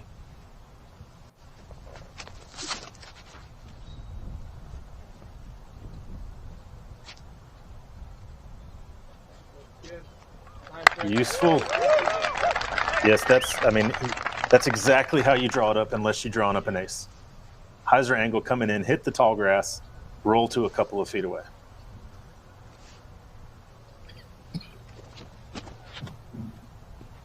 And I'm pretty sure this is the first time I've seen a forehand on this hole. I was just going to ask that. I don't think we've seen too many forehand drives here. He gets the green paddle. Spotter yesterday, after we caught up with him, had said he had never seen someone hit the backside of the green where Ricky hit yesterday and have it stay inbounds as Ricky's shot did. So we weren't entirely crazy by thinking that found the water yesterday when it really didn't. Right. It doesn't prove we're not crazy. True. So here's Eagle taking that same forehand line that Joel just did. I got to think that they're making a decision based on the wind here. And that is short of the hill by Eagle. I can't tell if he was in the bunker or not. I bet he's safe. Yeah, green paddle. Pickleball paddles, of course, used. Pickleball, the fastest growing sport in the world. I love pickleball. Me and Robert McCall play pickleball quite a bit. I bet you do. Austin going big hyzer, trying to erase the bogey from the previous hole. Comes up short. It's like he's going to be right there with Eagle. Hey, don't make fun of pickleball. I mean, it's tennis without running. I mean, it's fantastic. And green paddle. I was hoping it wasn't halfway in, halfway out. No, that was a red one. That was red. Oh, jeez. We'll see you on the green, though, in a moment. Utah leads the country in literacy rates. What is the literacy rate of Utah?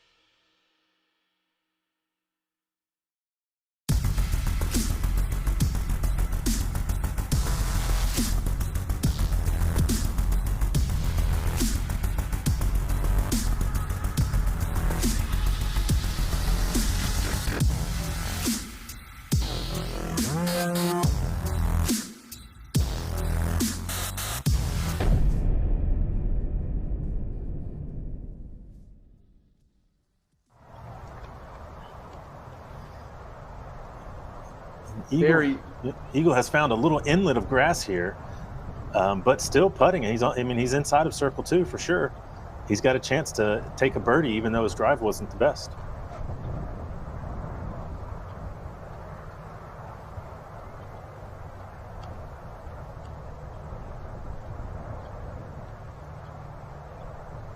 Eagle looking confident today. I bet you he's got this. Smash burger. Wow. Great putt by Eagle there. So that's 2 solid putts on the first 2 holes. And yet he's going to lose a stroke somehow, even though he's got 2 good holes. That's the problem when you're trying to chase down some of these best guys in the world, is that you can play good and not pick up any strokes at all sometimes.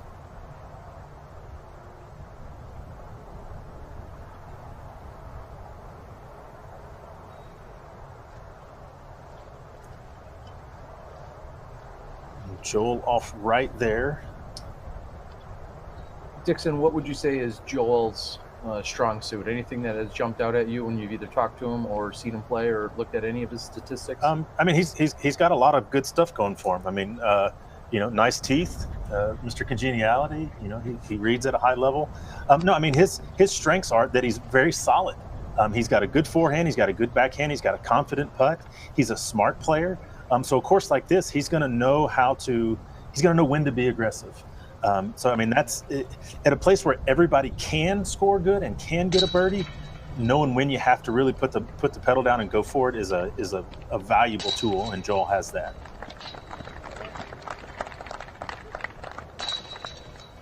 Wysocki off to a great start here. We'll see you guys on the tee at 3 in a moment. Eagle looking confident today. I bet you he's got this. Smash.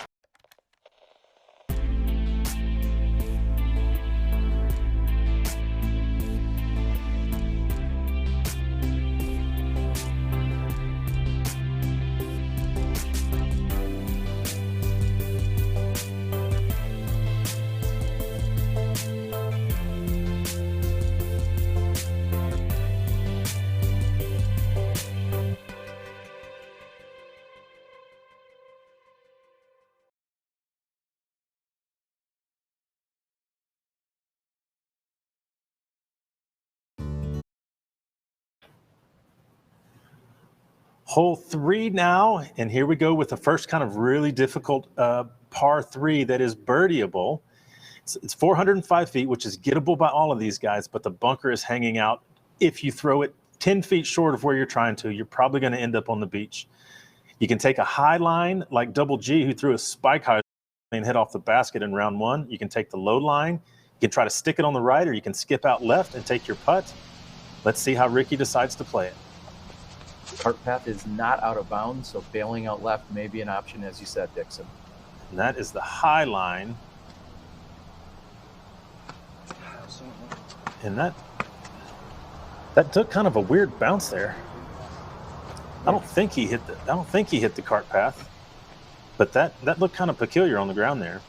I mean, if it is on the grass, if it's dry, then Ricky's putting, and that's what he's hoping for.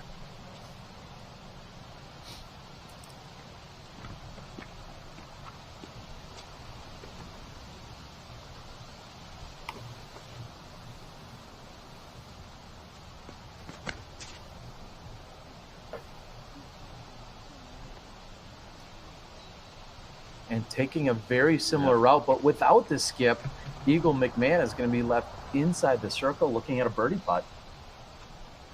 Yeah, if you have the power to throw that super high shot on this hole, that is a big advantage, because you can aim more dead at the basket and have it sit down.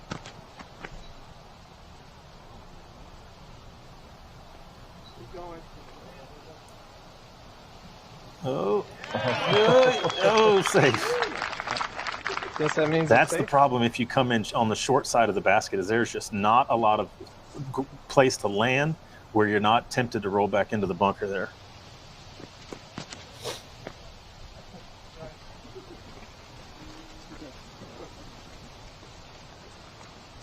I love the play by Austin. These guys have figured this hole out over a couple of rounds. Here's a word from our sponsors.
And it's not normal that you walk up to this hole and pretty much everybody is just sitting there ready for a close putt.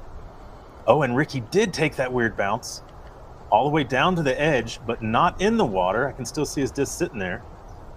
But he's having a hard time even marking his meter. Getting a normal stance here is going to be difficult. I got to think he hit the cart path coming through.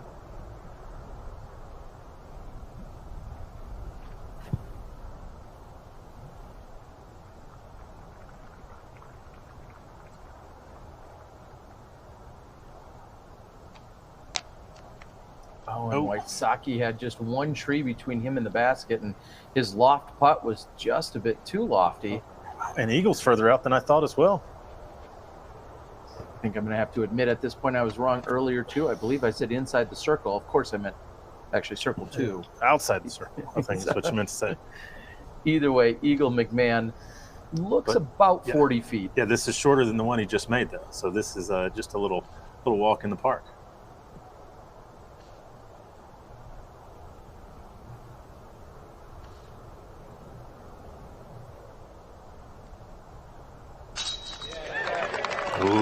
Wow, no big deal for Eagle McMahon. Great putt as he confidently walks up to the basket to retrieve it. And we're going to continue to keep an eye on the second card. We know that Paul Macbeth has started out 4 for 4 in terms of birdies. So from that second card, he's already making a charge. It looks like he's put himself into a second place right now. And he's off to a great start. It'll be great to see. And Double G coming off of the third card is 6 down through the front 9. He's hanging out there, just 2 shots off of the lead. And Colton Montgomery has also had a great start, and he's moving himself up the leaderboard. We'll continue to keep you posted as Wysocki cleans up for the par. Austin's like, all right, yeah, I guess I'll walk up to my drive now. And easy peasy threesy.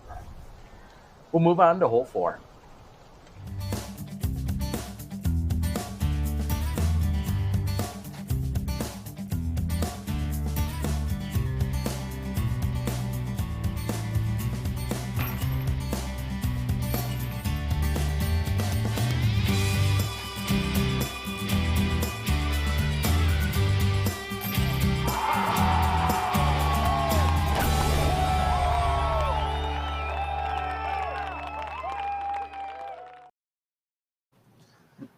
So hole 4 now, here's a chance to really rip one with a lot of danger.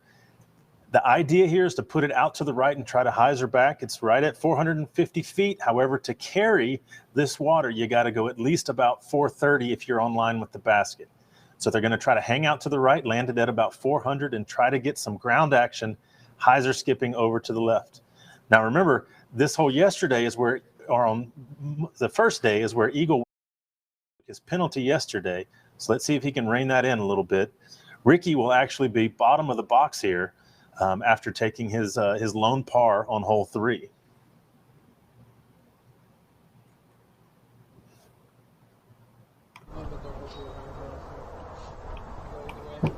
Paul Macbeth with another birdie. Looks like he's started now 5 for 5. And this hole is playing difficult today. Second most difficult hole on the course. Playing at about 3 1/3. So that wind is getting to people. 82 players through and only 7 birdies. One of those being Paul Macbeth.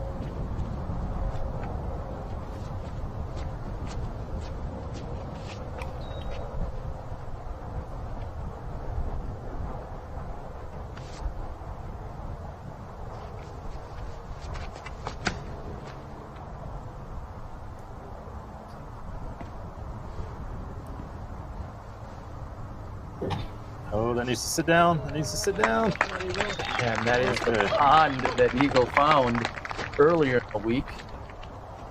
So he is right at that same distance that he hit the last 2. However, this time he is putting towards the danger.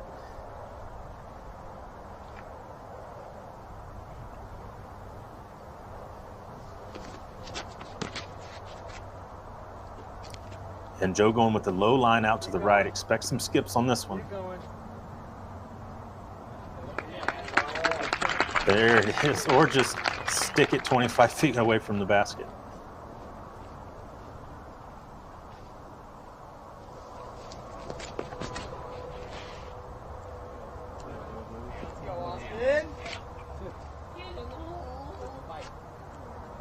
That's a great line. Oh, what a great line. About 20 feet coming back at the basket. Really, really great. Safe line by Austin that comes back in for the birdie putt.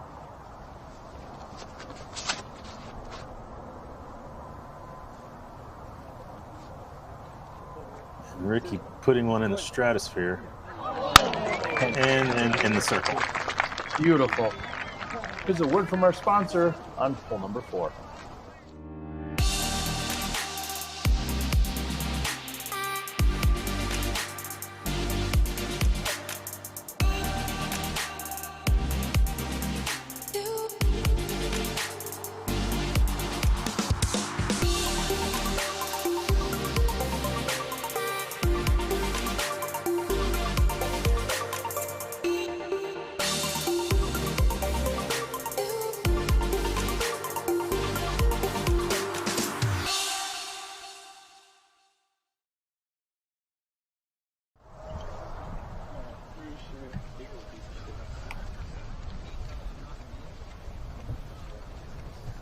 So as everybody moves around the pond and down to the circle, we take a look at this scoreboard.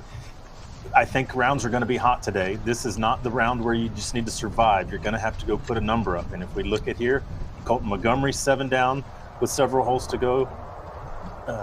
Double G 6 down, just making the turn. Paul 5 down through 5. You're going to have a lot of birdies today. Nobody is going to be walking this one in at this point. That's No, for for sure. sure. Very, very competitive. Some great golfers out there. And there's just so much movement that can take place. And as we know, 17, 18, those are no walk in the park. Anything can happen on hole 18. And I think it's safe to say you need at least 3 strokes on hole 18 if you want to count on for sure walking away with the victory.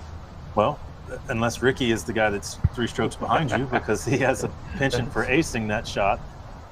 That's what we were hoping for earlier today as Paige Bjerkaas was coming in. She was down 3 and she had aced warming up. We thought maybe this is going to happen, but just a lonely old par. Eagle now for 4 good putts, 3 of them from circle 2 to start the round.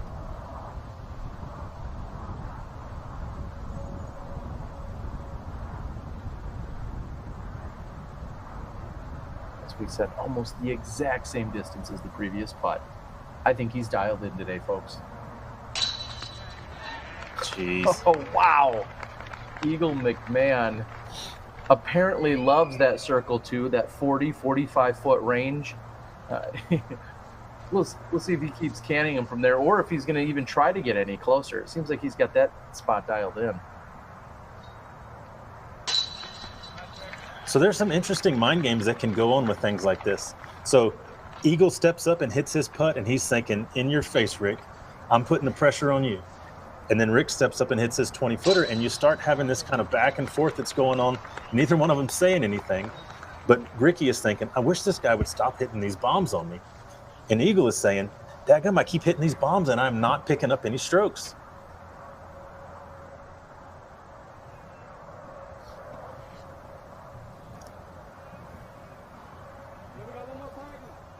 And Paul was wearing the blue shorts today, and he wanted his scorecard to match because right now it is all blue.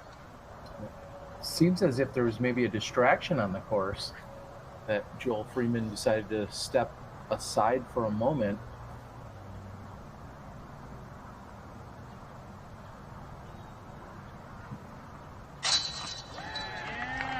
Jeez. And wow, a star birdie on hole 4. Impressive play by the lead card. Let's take another look. Same distance as the previous putt. I think he's dialed in today, folks. Jeez. Oh, wow. Eagle McMahon.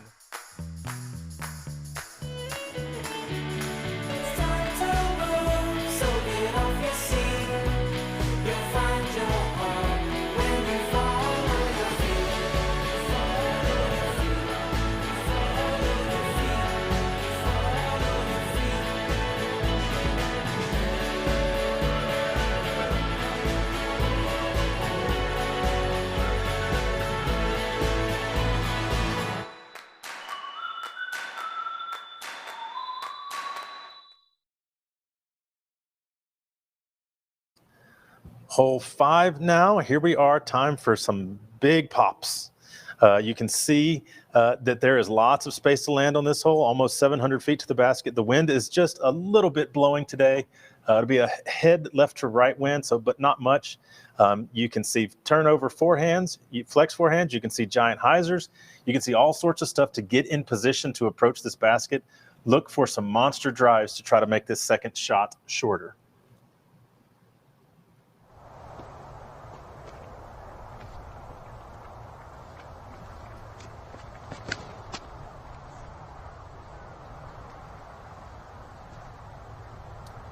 And Eagle going with the 450-foot spike hyzer. No way. Let go inbounds. Oh my gosh. To think that he threw the hyzer line and almost went into the water is crazy.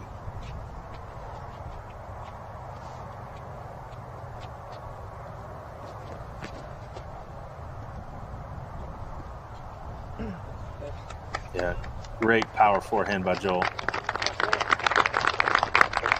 skip it into the middle, and he's got that same angle for the shot he just threw to do it again, but just a little bit shorter. Are you saying that they're taking this hyzer route to try to keep the water out of play? That's the idea. Well, I mean, they're throwing it. They're throwing it away from the water and 200 feet right of it. Like, to think that the water would come into play without a screaming crosswind is ridiculous. Especially with the angle that he threw it at. That thing should have spiked into the fairway. Replace your divots, please.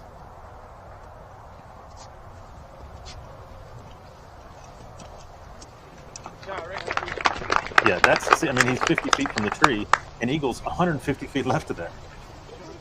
Here's a word.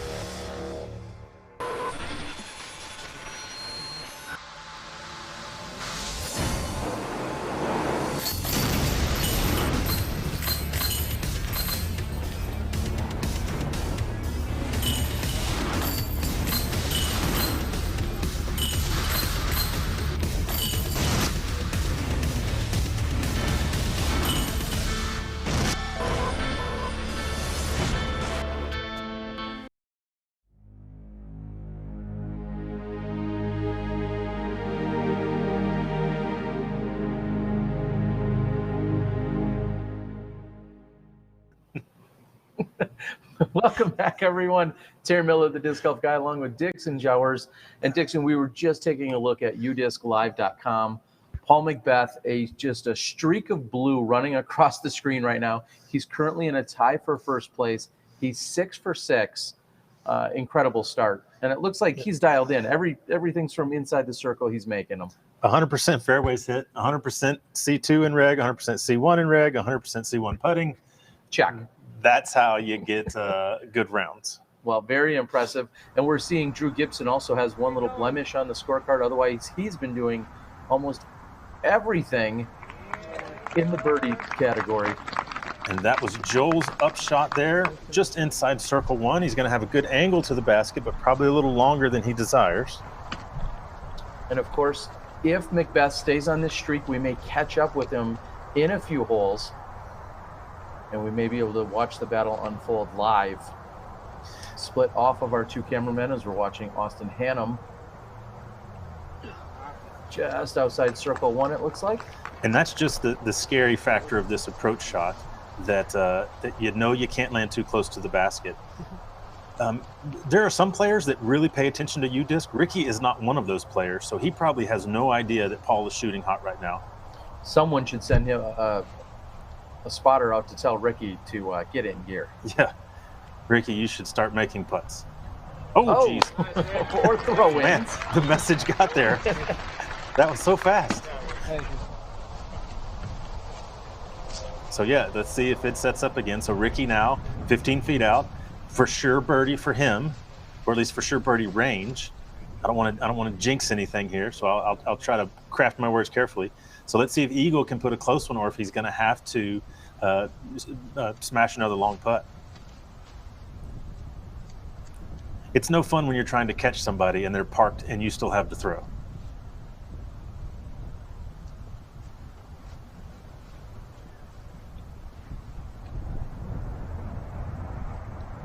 Eagle's trying to play this skip, and that's very much inside Eagle McMahon's makeable range here. Yeah, well, we don't know how good he is at 15-footers today, though, because he hasn't had to throw one yet. That's true. He may be challenged by such a short putt. Why does this basket look so big? We see Dana Vici out on the boards. We're missing our fellow Smashy and Disc Golf Pro Tour traveler in Dana Vici. Hope all is well back at the family in Illinois. Dana made such a huge splash out here last year when he came out to Utah, played very well.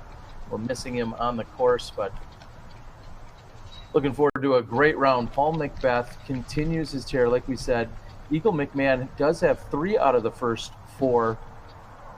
Who else are we seeing in the top 10 or 15? Is anyone else making a charge from down below, Dixon? Let's see. I mean, we have lots of stuff happening right now. There's just so much blue on the leaderboard here. AB is 6 down through his first 12 holes. He's at 10 under par right now. Colton Montgomery has kind of stalled out there, 7 under par. Oh, AB just added another birdie. Another birdie for Barella. And here's Joe Freeman, seeing that he's going to need a bunch of birdies to play well, from about 40 feet. Oh. Yeah. Wow, a double leg kick? Have you seen that before? Wow, what a move. I liked it. Solid putt. Seemed to work for Joel Freeman. Yeah. It's like, that eagle making 40-footers looked kind of fun. I should try. Austin finds himself just outside the circle. While we wait for Austin, please go out, like, share, subscribe, let everyone know you're watching live disc golf, as I can guarantee you we've got a great round in store today. Nice. Wow, so smooth and easy for Hannum. So on holes 4 and 5, the lead card just went all-star birds. 8 shots, or excuse me, 8 shots on the first hole. There we go, math, and 12 shots on the second hole. They're pretty good. Oh, well, I guess I have to wait for Ricky to clean this up. Jeez, I'll feel bad. Okay, good. That a boy, Rick. 4 birdies on hole 5. We'll see you at the next one. Freeman, seeing that he's going to need a bunch of birdies to play well, from about 40 feet. Oh. Yeah. Wow, a double.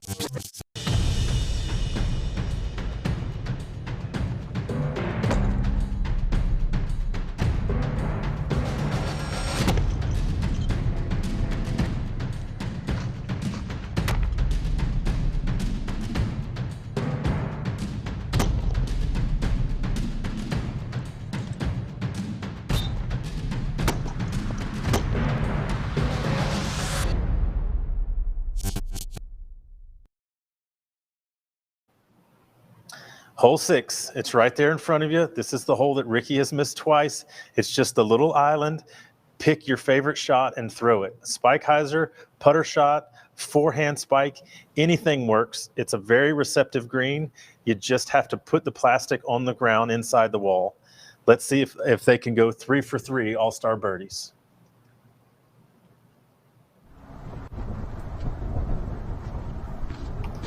This hole today is playing as the 17th most difficult, the second easiest hole on the course.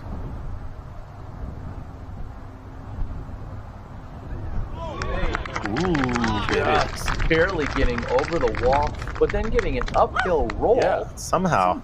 Things are going Eagles' way right now.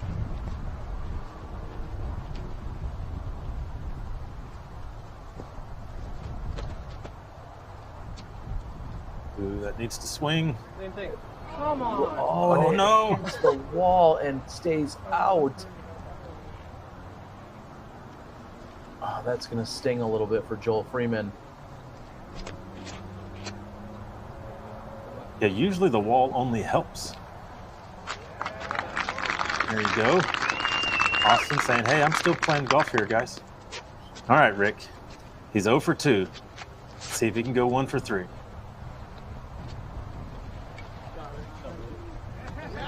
And in and right under the basket. Well done, Richard.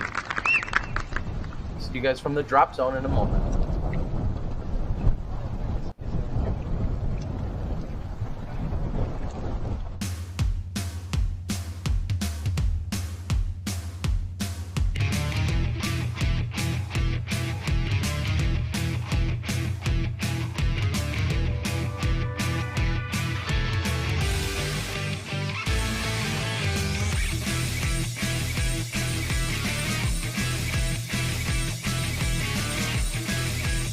Top of everything.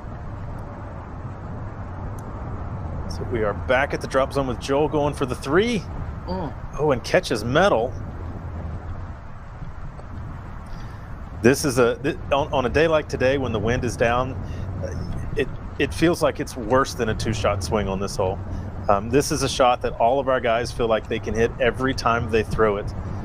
So Joel's going to have to do a little bit of counseling to himself before he moves on to hole 7.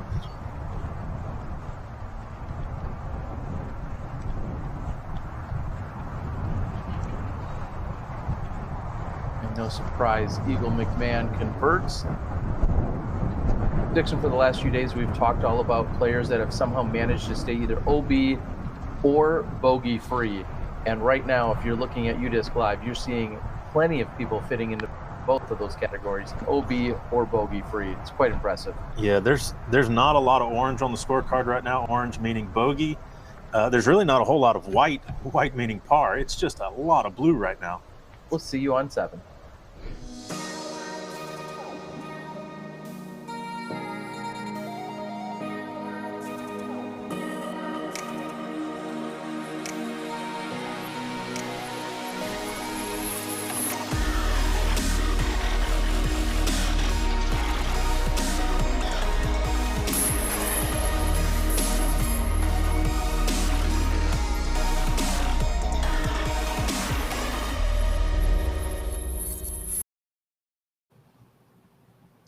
Now, after the little dinker at hole 6, we have an opportunity for one of the longer par 3s on the course. Hole number 7 coming in at 546 feet. This is one where you have to make a choice. There's a pinch point about 100 feet short of the basket. Are you going to rip one and go for it and risk bringing that green on the left into play or the sidewalk on the right into play? Sometimes these guys feel it, sometimes they don't, and they'll just lay up short of that pinch point and go for their 3. I have a feeling that Eagle on the box is not laying up.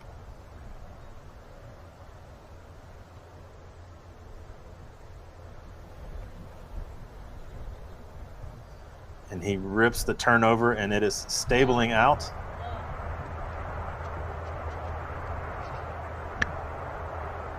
And it has landed it's on the sidewalk. Yeah, okay. It has landed on the cart path there on the right-hand side. Cart path is not OB on this hole. It's only over the fence there.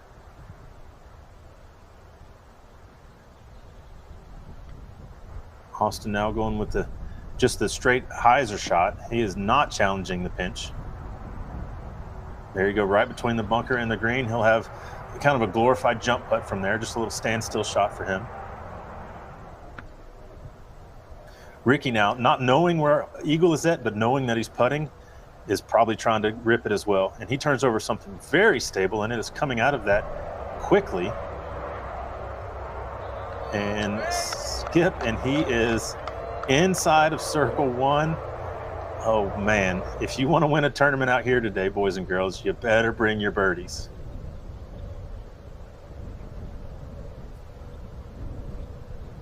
Joel now running in from hole 6's fairway.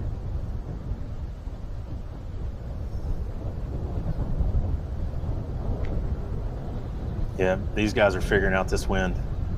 Slight turnover shot, sailing over our camera fella.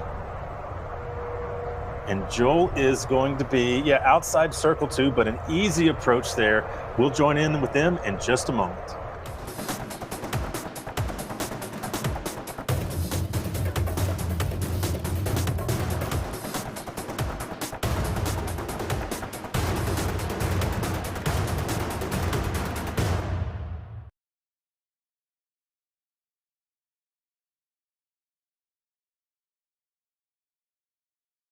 Are you currently looking for the one? How do you get hooked up usually? Through friends, players' parties, sometimes even fans. And how's that been working for you? Not so good. Have you ever tried looking online? Never. You should check this site out. Oh my gosh. Wow. Find your go-to disc at blankinkdiscs.com today. 2018 Tour Support discs available now. Gotta get one. I need one.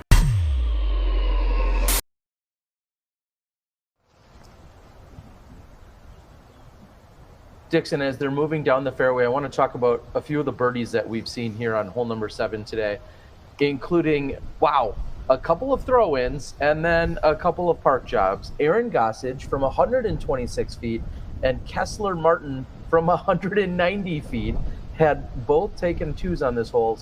A little bit more, we'll say, traditional or conventional. We have Drew Gibson and Garrett Gerthy along with Colton Montgomery. Drew had a 49-foot throw-in. Garrett and Colton parked inside 5 feet. That's ridiculous. I threw my drive to the pinch point, and then just did a jump putt that left it about 20 short, and then hit the cage, which rolled to about 10. So I took 3 shots at this hole and still was not 5 feet out. And that is within just a few feet. Very simple approach there's nothing wrong with walking away with a 3. You will likely gain ground or at least maintain where you are if you take a 3 here on hole number 7. Just 6% of the field have taken birdies. Yeah, this is the most difficult hole on the course, playing at over 3.5 strokes. So yeah, that birdie 3 or the par 3 is taking a half a stroke on everybody pretty much. Oh, geez! Wow. Cage and then Belt. Wow, what a great run by Joel there. He would have joined the throw-in crowd.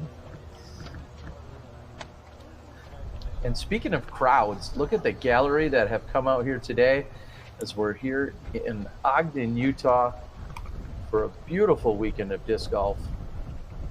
I'd like to thank Jade Sewell and the entire crew for putting on a phenomenal show. I believe Eagle is in his happy range right there, just outside circle 1. That blue line has to do with the ball golf course, so it means nothing to us other than a pretty stripe on the concrete.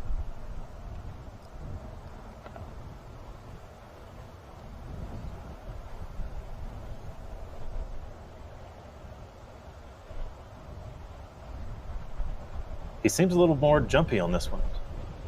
Not quite just step and stroke the way he has been. Ooh. You may have called that one. Front cage there. Now Rick to take the birdie stroke off of Eagle and keep pace with Paul.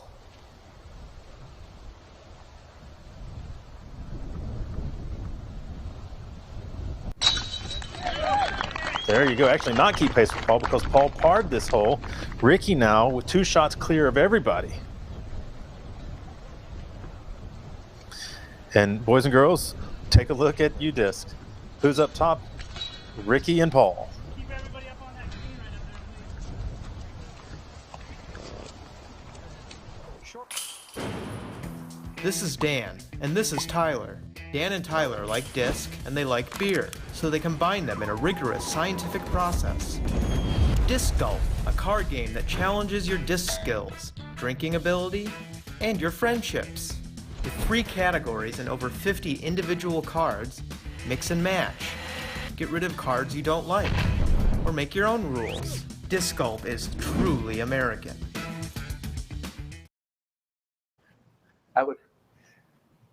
So hole 8 now, we get back-to-back holes where you can just rip on a drive. Oh, excuse me, no, this is hole 8. You don't want to rip on the drive here or you're going to go 150 feet past the basket. Hole 8 is the basket up on the mound with the bunker short and the bunker long. You just need to stick the grass on the top and hope you're still. Both of the bunkers are within the circle. I like the Spikeheiser shot on here. Ricky has gone a couple of different options. The forehand is there as well. Given the you might see 4 backhand shots. I'm going to guess Ricky's going with the backhand harp type of shot or mid-range. I'm going to guess Eagle is going to go with the forehand. It's just an opportunity to keep going. Paul did par 7, but he birdied 8. So they know that they've got to keep their nose down. The tee box for hole 9 is right in the background of hole 8. So we're gonna watch these guys, and we're gonna watch the cameraman get totally juked by James Conrad's normal run up.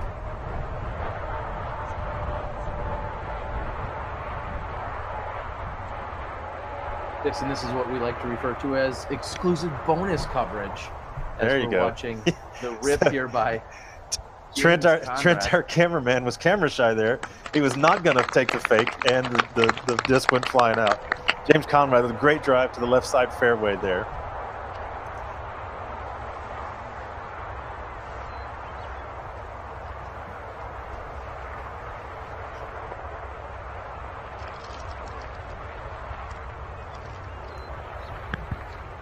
Looks like we have Alan Wagner on the tee of hole number 9.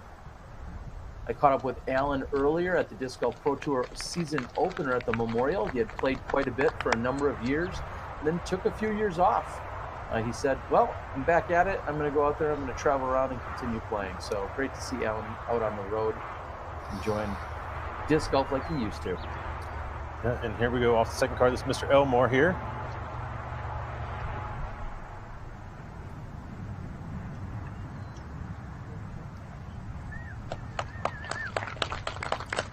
Looks like he was playing the left side fairway the whole time with like a turnover on the left-hand side.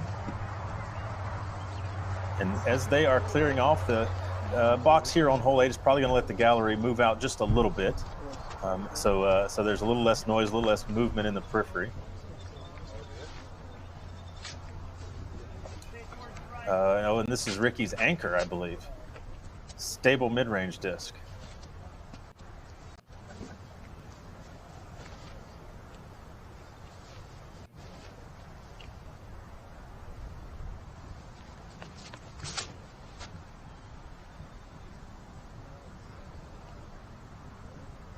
And a turn over the entire way and goes up and over the hill. You hear the gallery clapping, but that's not really that effective of a shot for Ricky. Yeah, that's kind of the okay mistake to make. You want to try to stick the top of the hill, and if you don't, it's very little chance of landing in that backside bunker.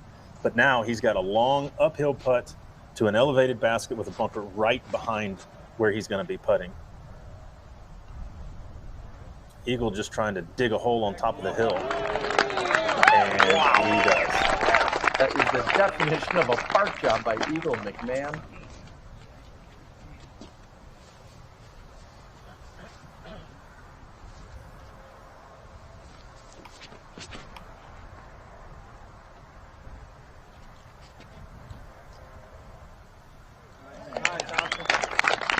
A really good and effective shot there by Austin. He lands on the short side, somehow stays out of the bunker. So that's a really great spot to putt from. I guess any hole it's good to putt from 20 feet.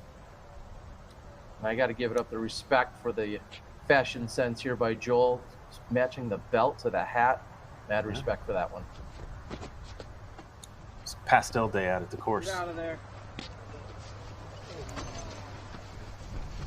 Oh, and Joel catches the lone tree. The lone tree on the entryway to the basket. As they're walking down the fairway, we will take a break for just a moment.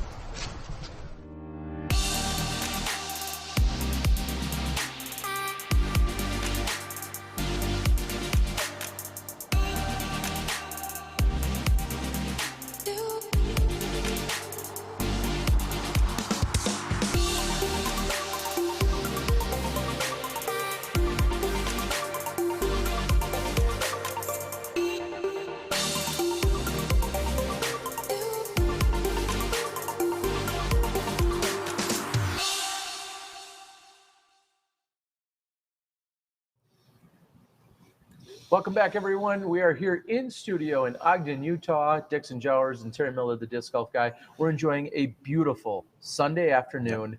The winds are calmer, and the scoring and the birdie percentages are way up. Seems like everyone's trying to take advantage of this final day. Anthony Barella, are you kidding me? Are you just going to birdie everything as he's rounding that back nine? That's what it sounds like. I mean, it's not really anything that I'm used to doing. Oh, and Ricky, wow, okay. Ricky, feeling the pressure of that bunker on the backside, just lays it up. Although I guess that's kind of ridiculous to expect him to run a 50-foot uphill putt with a bunker right behind when he's got a 2-shot lead. And actually, Ricky is pulling away a little bit. He's got 2 shots on Paul. He's got 3 shots on Eagle, and then it's 5 shots back, or 4 shots back to Anthony Barella. But Anthony is 7 or 8 holes ahead of Rick right now, so he can't really be thinking about that. It's really just kind of coming down to Eagle, Paul, and Rick right now.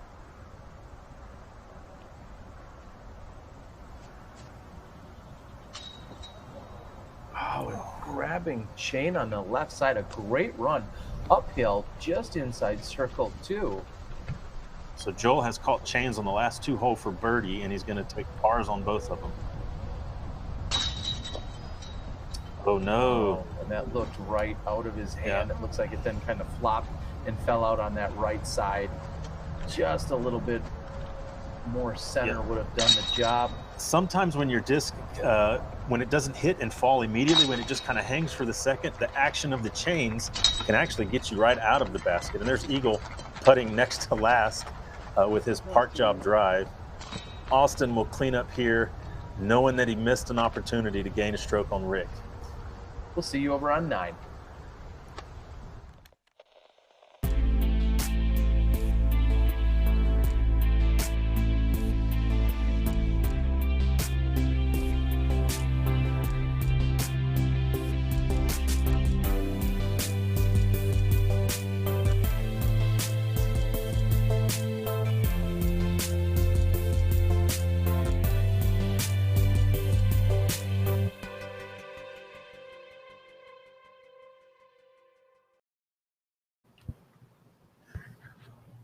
Hole 9, now we get a chance to just rip wherever we want.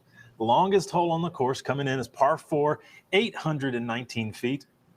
Everybody is pretty much playing to the left fairway today because there's a little bit of helping wind on that right to left hyzer drive. Really, you're going to have to execute the second shot. Everybody's got plenty of distance to put themselves within comfortable approach range on this basket. It's just a matter of how much angle you're going to have on your disc coming into the basket, whether or not you are clear of the trees or right in line with them. Our players have managed this hole very well over the last couple of days, and even today coming in as the 15th most difficult hole at a 3.83 average. So lots of our players, about a third of the field coming in with birdie threes on this hole. Let's see if our leaders can keep their hot pace going or if they're going to take a little bit of a break. Paul already threw, or excuse me, no, he is already through hole 9. But they have not posted these scores just yet. But we know that our second card is, I don't know where our second card is right now. Let's take a look at some other statistics. I'm confused. Right now, we're talking about really a 3-horse race at the moment. We've got Wysocki, Macbeth, and McMahon. And you can see on the screen right now, the scrambling percentage, almost every single stat currently favors Eagle McMahon. Everything but circle 1 in regulation. Macbeth gets the nod there. So you see all 3 of them are at 73% circle 2 in regulation. What exactly does that mean, Dixon, for people that aren't smart like me? Sure. Well, so circle 2 is 20 meters out from the basket, so about 66.5 feet. So hitting the circle in regulation means that you are going to have an opportunity for a birdie from that range. So that means that they are landing on a par 3, they're landing within circle 2 in 1 shot, or on a par 4, they're landing within circle 2 in 2 shots, putting for birdie on those. And generally, that's an incredible indicator of how well you're doing in the round, is how many putts you have for a birdie. Well, thank you to UDisc and udisclive.com, along with Gary to the O and Johnny V back at the controls for assisting us. These guys are standing around just waiting before they'll get the all clear to throw their tee shots. We see Central Coast, the crew out there taking in the action. Of course, look for next day coverage from the guys over at CCDG, and I believe we have Jomez is on the chase card catching up with all the action, so look for them as well. I feel like we got gypped there as Ricky was waiting around. He was just standing. He wasn't posing with like Careless Whisper playing in the background or anything. Eagle McMahon. This is very interesting. I was going to say, it looks like he's opting for the natural tee pad on the left side. The players can throw from either the ball golf area or they can throw from the cement tee pad. It's actually their choice. Very unique option here. Oh, an Eagle going with the flex shot. Oh, but it didn't look like he turned it over. That might land 3 miles left here. God, that's left. Wow, our cameraman does not have a telephoto lens to figure out where that disc landed. Now, would you say that was lefter than in some shots what we heard yesterday? That was leftist. Leftist. Because I don't know if you can go more left on this hole. Yeah, that was definitely a misfire by Eagle. Going with that shot, you are aiming left and counting on it turning right for a while, and it didn't turn right hardly at all. Rick now sensing an opportunity to really put some pressure, rips one down the middle and gets over to the left side fairway, exactly where he's been for the last 2 days.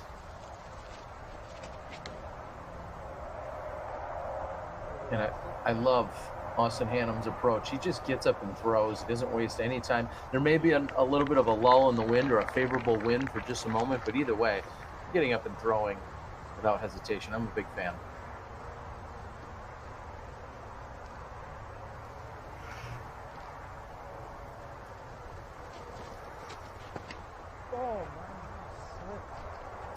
And Joel going for the force overshot as well, trying to get the good flex out of it. And he is on the right side fairway, landing with hyzer and getting a little bit of extra ground action.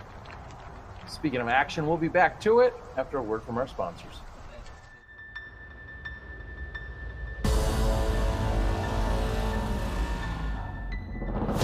Always thrown Innova and competed with Innova. I don't think I'd be playing this sport if it wasn't for creating the disc itself and then just taking it to the next level over and over and over again. How great the discs are themselves. It's really gained my trust, and I don't think I would be here without Innova. I don't see myself doing anything else.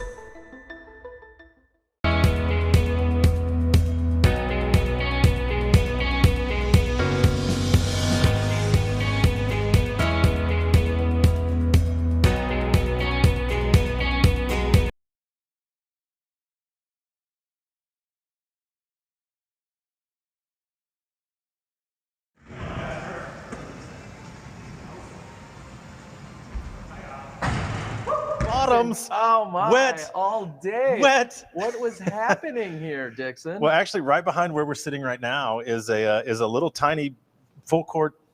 It's a full court basketball court, but it really takes about as much space as a half court.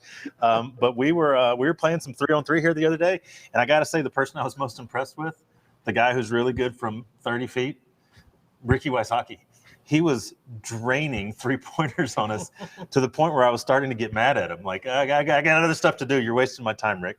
But we were having fun out here. Another amenity of this incredible facility is a basketball court. I mean, that's probably 500 feet from hole 18. And that was bottoms, by the way. I'm just throwing that in there. Yeah, you did throw it in there. Austin Hannum with a forehand trying to go up to the greenies past the basket on his second shot. Kind of did not like that out of the hand at all. Waved it off to the gallery after his throw, and I'm not sure if you didn't realize just how close he is. That was a very impressive shot. And here's Eagle from 2 or 3 fairways over. Wow. So does the black ace pay for everybody that's watching? Because that's a lot of money right now.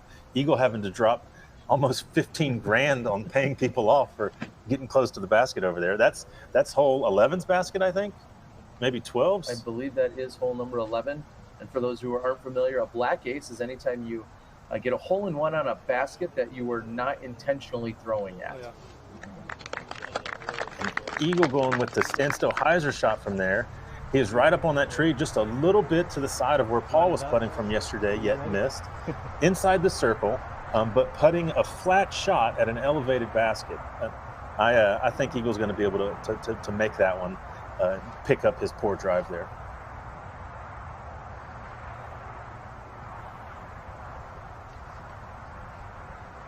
Joel going with the forehand approach from the right side. And based on the kind of the tepid clapping, I'm going to guess it's barely inside circle 1. Ricky now going with the big hyzer spike forehand, and that's probably about as far away as he's been. He has parked this hole every single round. In the meantime, I see Anthony Barella has pushed himself into 4th place as he has birdied 6 of the last 6 holes and 7 of the last 9 holes. So Anthony Barella just on a tear out here today. Currently sitting at 10 under for the round. Is he going to challenge Dynamite's course record? How dare he? Yeah, well, it's 2 definitely birdieable holes for him coming home.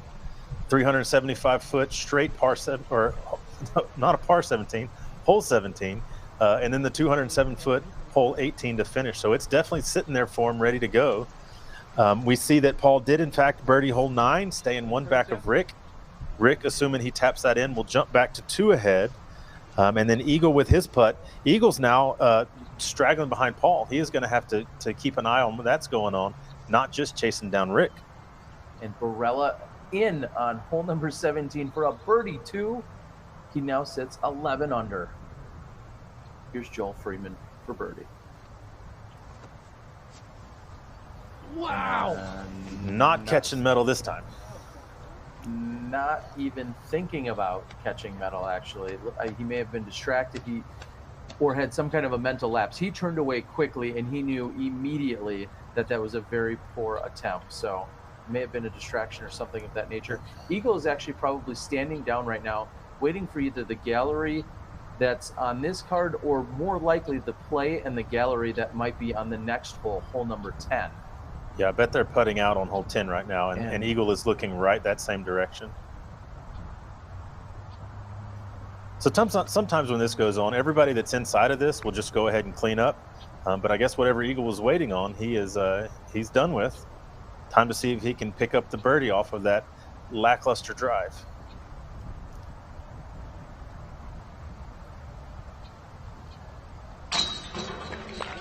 And the concentration and delay pay off. Eagle McMahon in for the birdie. That puts him to 7 under for the round, 7 out of the front 9, and he still hasn't caught Ricky Wysocki. Yeah, that's one that you'll like give yourself a little personal high five there. Man, I had a terrible drive, still got the bird. You're feeling good about life right now when you're able to fix those mistakes on the same hole.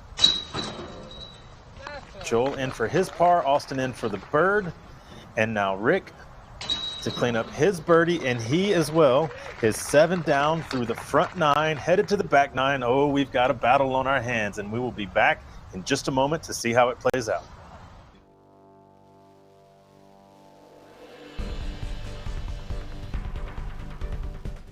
Utah has the 3rd most national parks in the country, 5 of them. Can you name all 5?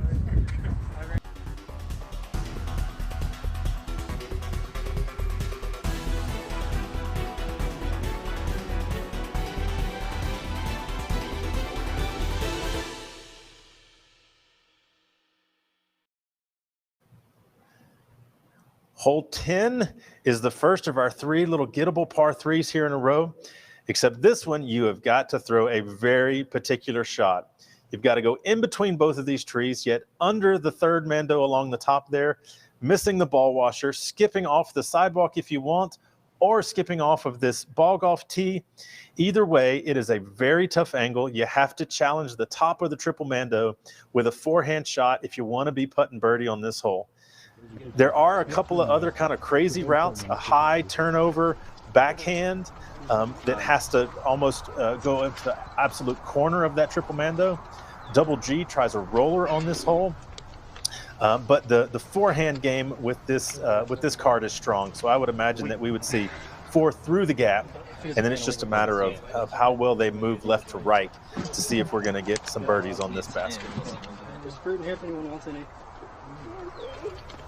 We're going to continue. Ricky making a concoction here, out of one bottle into the next. That doesn't look like his kombucha that we've been seeing him drinking so much lately. And I'm looking down the scores here on UDisc Live. I had heard that Big Germ had carded himself an ace. Like, he threw it, he witnessed it. It was all Big Germ. So congratulations to him. That was back on, I believe, hole number 3. Dare I say, my question is, how did he take an 8 on hole number 1? I don't know what story there is to it, but an 8, well, I guess thanks to UDisc, we could actually just take a look, because I believe it tells you that. And it looks 2 like OBs. Is the culprit there. Yeah, 2 OBs, 2 circle 2 putts, and 2 circle 1 putts. And a partridge in a pear tree. And then a throw in from 405. Wow. So a little bit of a roller coaster to get started. Big Germ starts the round with an 8, and then does he take a 3 on, I believe, on the second hole? I don't remember there being a ball washer on that hole though. Yeah, so 8-3-1. That's an interesting start. Area code. That is a very interesting start. And he's currently sitting at 2 under par for the round. Maybe the shaved head was not the way to go. So here we go, Eagle. Let's get back to what we came here, not us pontificating about why Germ took an 8. Or did that haircut.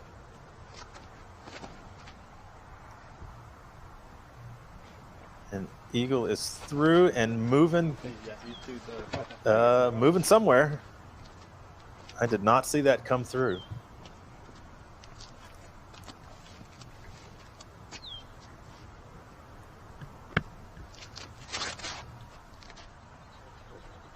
Ooh, that's a good height. He can get a little bit of action. Nope, not on this grass, but he is inside of circle 1. Slight headwind on that putt. So that should be a practice range for Ricky. Austin now, there you go, with the much more aggressive line tight to the right side of the triple mando, and he is sitting at about 15 feet for his birdie two.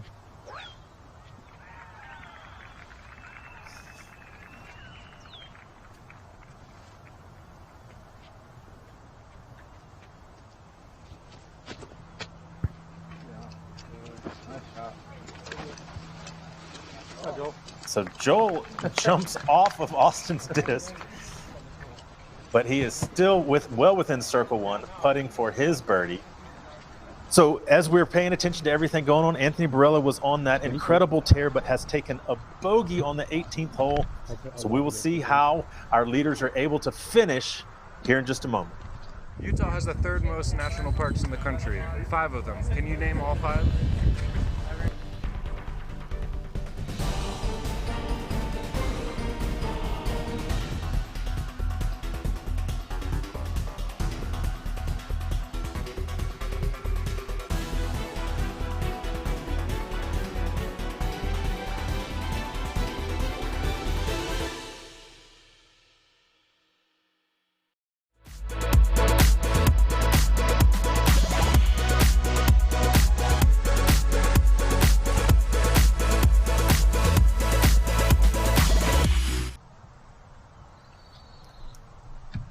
So Eagle must have clipped the tree or just come in real low, and he was well outside of circle 2, just basically laying up for his par 3.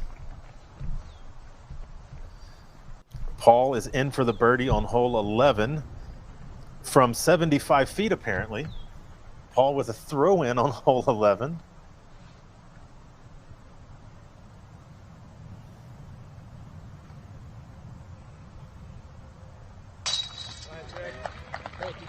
And Ricky with a more traditional throw in. Just inside the circle for Ricky Wysocki. I wonder if ones that are close like that, if they like maybe intentionally don't mark their disc so they can stand just outside and get the circle 2 statistic. Believe it or not, I've actually heard some of our top professionals talking about it, about just that sometimes they may leave it. Oh, Joel. Leaving one out there is Joel. Swoops his disc back up, and it's a very short missed opportunity for Joel Freeman. Yeah, that is two less than Joel-like putts on the last 2 holes. Speaking of 2 less, we discussed if anybody could name the 5 parks, thanks to James Conrad. Outside of Zion, I don't know how many others could name another park. I had heard of one of them. I couldn't have named it, but when it came up, I was like, oh yeah, I've heard of that before. Where's Madison Walker when you need her? Let's move over to hole 11.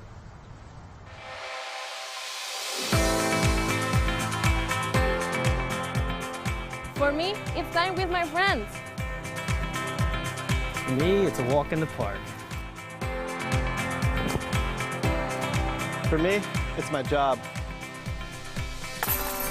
For me, it's fun.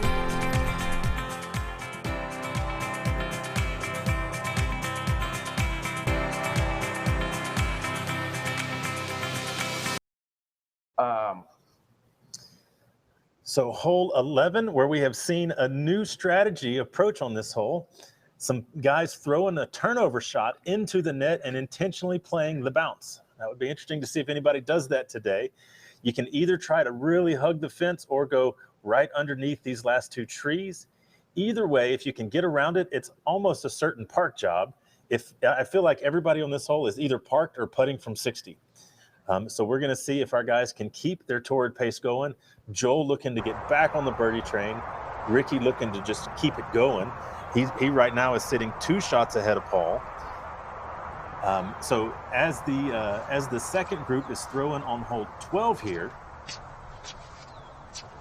that was Sias Elmore, or is it Sias? Sias? I've always just heard people call him Elmore. I'm not sure, but that guy, S. Elmore. It's much easier if you don't know. Yeah, you just go by the full last name. We did see Paul's drive on this hole, and he did clear the last tree. Appears to be putting from inside of circle 1. Allen has got this up a little too high. Through the foliage out to the left. He'll have a long look for the birdie. And they are moving off, so our guys are going to be moving on to the box. I feel like that was a plug for a podcast that you do. Yeah, sure. We're moving on to the box with the Dixon Jowers right now. Ricky going with the harp close to the net. That seems high. Oh, and he has got past the tree. Inside of circle one for Ricky.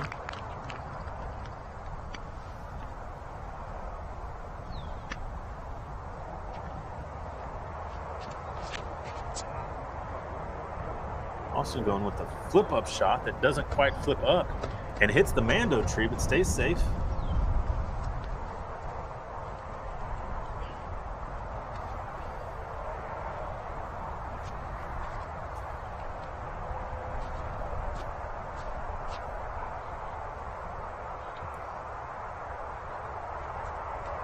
Eagle now needs to keep pace with Rick. Going just off the pole, and he is the same distance as Rick, but on the backside.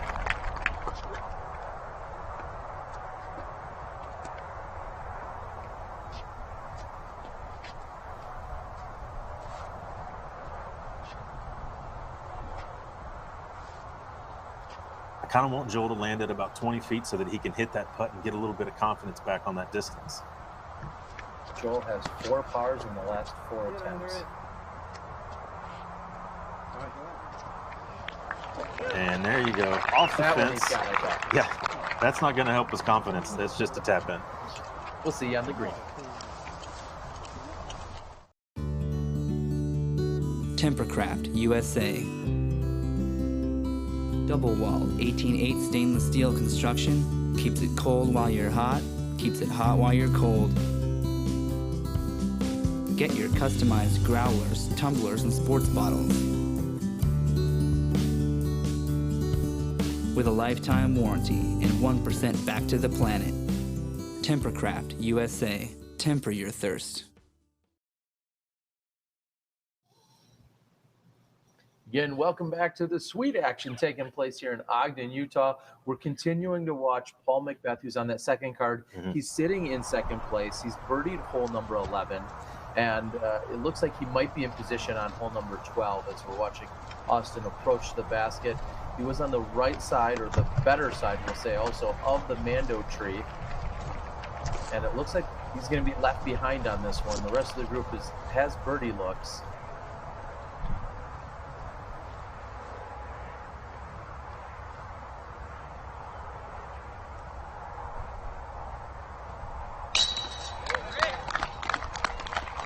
Rick in for another birdie, and what can only be described as shocking news. Ricky makes a putt from 20 feet. So he is 9 down through 11, and remember, Dana's record from last year was 12. So Ricky's still got 7 holes to try to get 3 strokes to tie. Macbeth converts on hole 12.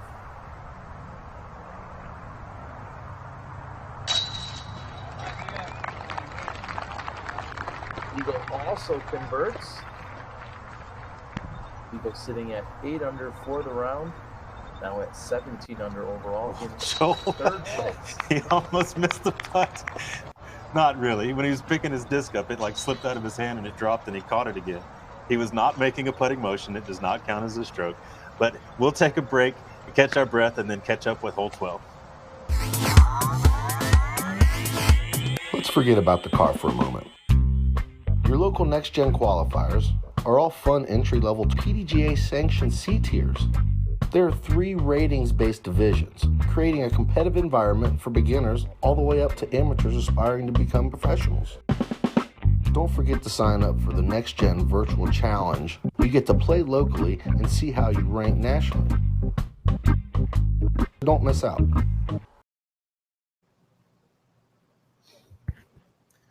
So hole 12 now, the longer of the 2 that are up against the fence. You can't quite make that same play because of your angle. You're going to run into more of those vertical poles holding the net. You have to throw something that is screaming along the ground and not more than about 8 feet high if you want to get past this last tree. There is a kind of a wonky flex line for a forehand, but most of these guys are going to throw hyzers right next to the fence, hoping to get a little ground action past the tree so they can putt for the birdie too. That needs to drop. And it is through, and park job by Ricky.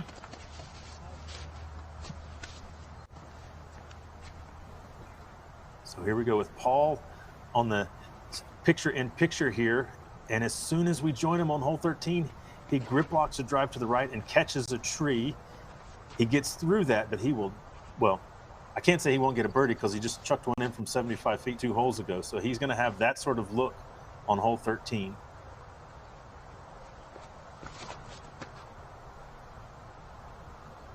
Eagle pushing that right side, plays it off the net. Yeah, it gets past the tree. It's still going to be short. Huh? Circle 1 says, or UDisc says that Eagle is inside circle 1 there. That would be quite a bounce off of that net if he made it all the way that far. That last tree they're trying to beat is right at circle 2's edge.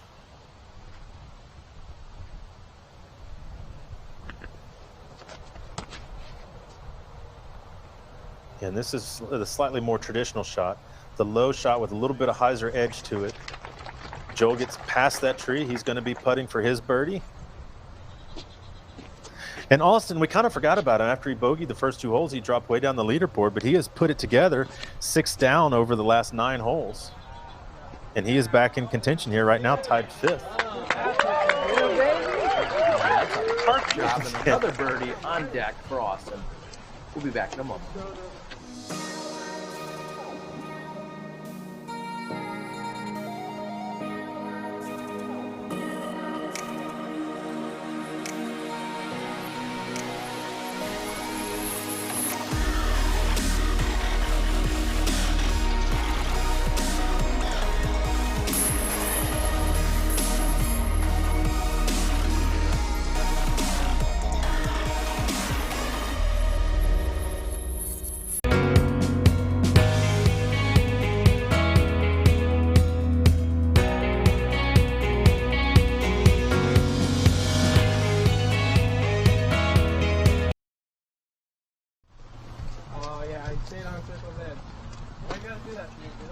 So here we see a who's who of disc golf walking down the fairway.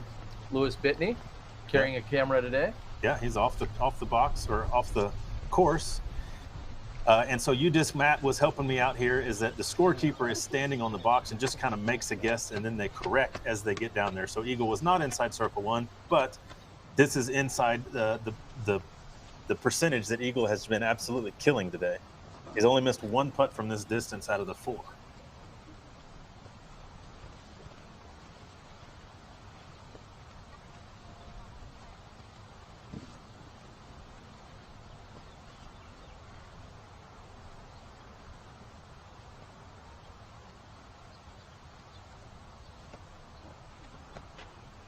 That was right out of his hand, and maybe even more surprisingly, didn't even drop metal. Yeah, that's for someone who's been so dialed today. Yes. I would never have expected that. And to make a clarification here for Joel, only if you go up and over this net are you considered to be out of bounds. There is an OB line on the ground. However, if you somehow sneak through underneath the underside of the net, that would not be considered out of bounds. You'd play it as if it was, but you would not get the penalty. Correct. And instead, it looks like he was just bringing himself the 1 meter off the line, and he's got just 1 foot inside the circle. Get up. Yeah. Asking for it to get up, and it just scoots over the edge here on this Prodigy T2 basket. A great putt by Joel to kind of get back in the flow of things.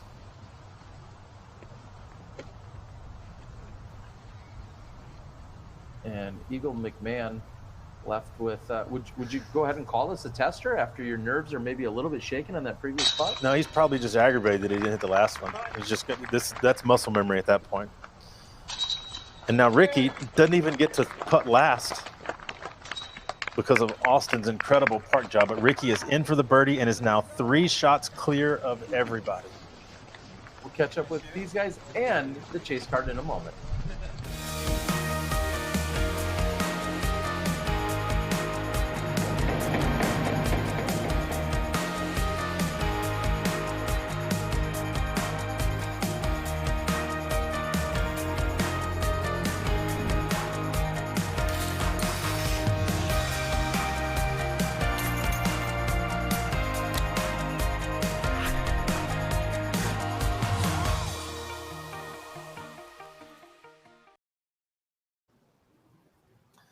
Hole 13 now, after a couple of holes where they had to check their distance, now it is time to really get on one, because you are not going to get this unless you really make a decision and then really execute well. 524 feet, again with the fast fairway going towards the basket next to the water.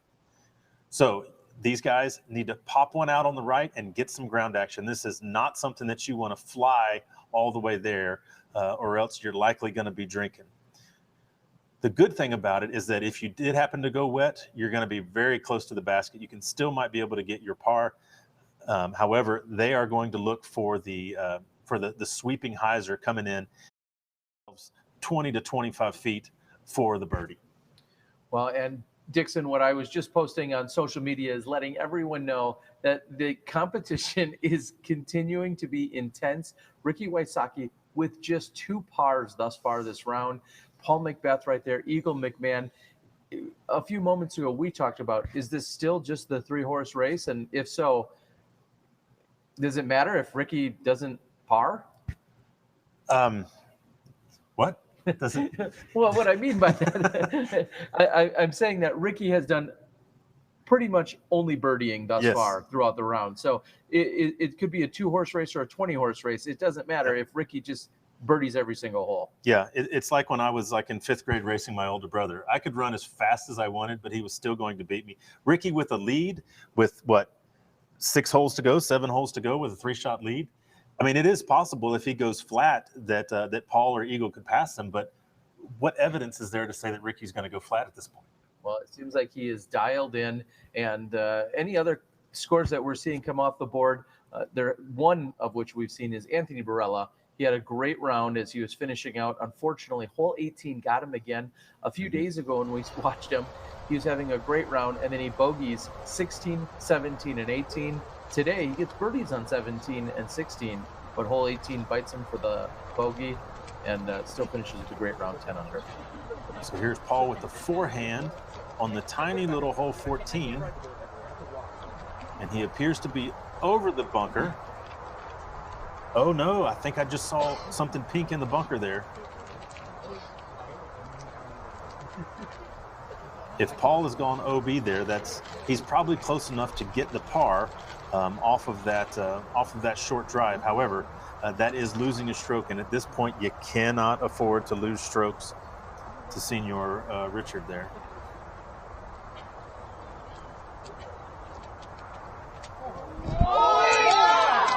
Oh, was that a bounce? It's an ace. Well, was it a bounce ace? That was Sias Elmore. It was a super weird forehand angle. It almost looked like a thumber arm slot, but it flew like a forehand. Off the ground, bounce into the basket. Wow. That's useful. He is currently sitting, he's only 2 under par for the round, so that'll jump him to 4. Yep, that is indeed an ace, and he is up to tied for 10th place now.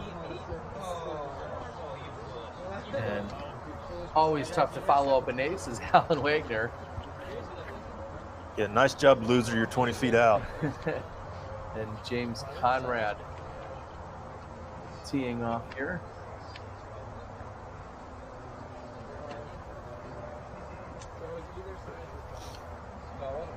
James is going with the turnover back, and I have not seen this shot yet on this hole. Paige Bjerkaas with the attempt on it the other day, and it looks like James is right of the pin. Is that as good as in the basket? That is losing a stroke, and at this point, you cannot afford to lose strokes to Senior Richard there.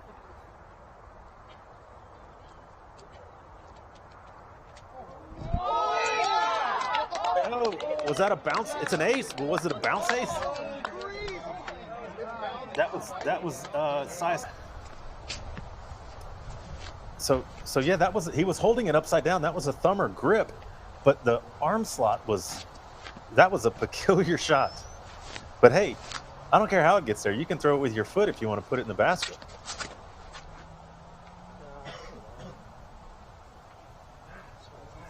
Ricky has the D on this. He just needs some hyzer and then some skips. And he is inside circle 2, but that's going to be about 50 to 55 feet for the birdie.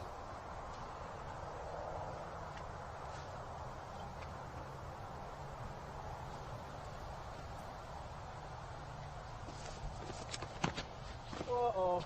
Yeah, that's very far out of bounds. Oh, no. Oh, there it goes. Okay, I thought that was straight hyzer into the water. It's going to get... okay. There's kind of the safe play if you don't feel like trying to really go for the basket. Put something down there on line with the basket about circle 2's edge and just take your long, safe putt.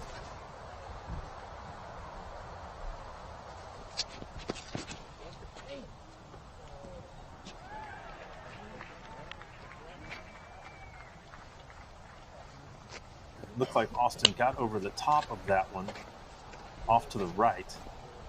Now, here's somebody that does not need to be encouraged to try to throw 500 feet.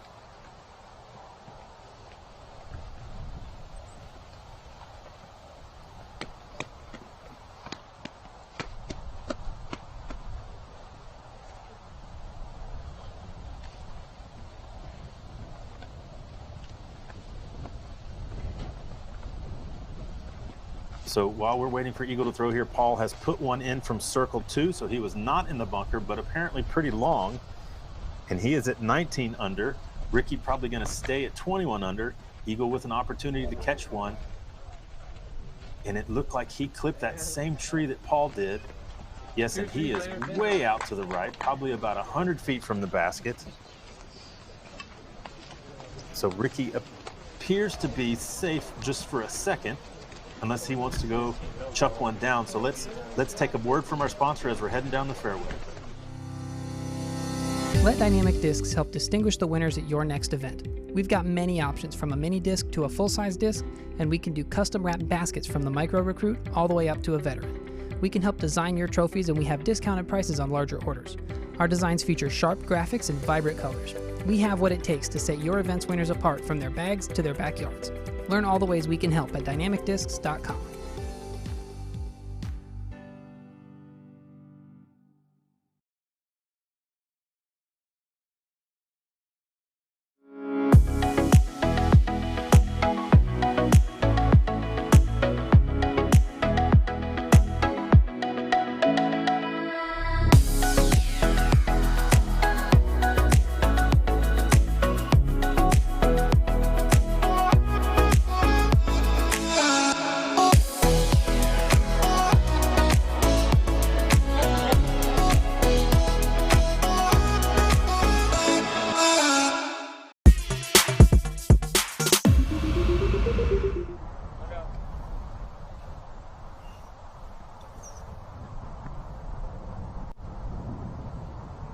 So Joel now, yeah, just going with the upshot. That was quite a bit further than I thought he was. And he is in the shade under the basket. Eagle from probably about that same distance, but basket high. Oh, there goes Corey. Look at him go. Oh no, this is Austin on his turnover shot. He has laid up as well. It's very unusual that we're going to have 3 layup shots on this relatively gettable hole. Gettable meaning that they have that they should have a birdie putt.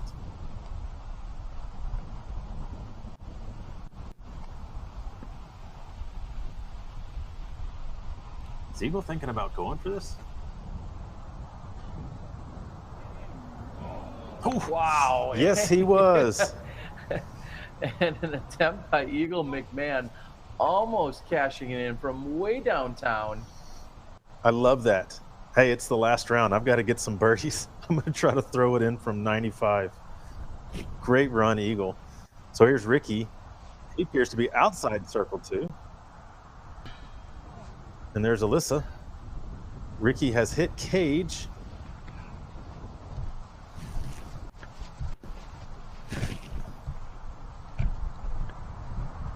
And there goes Corey running again. Man, they got him going all over the place.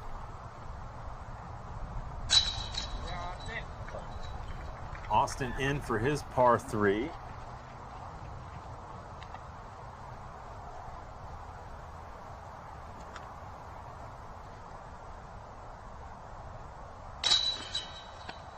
Eagle in as well.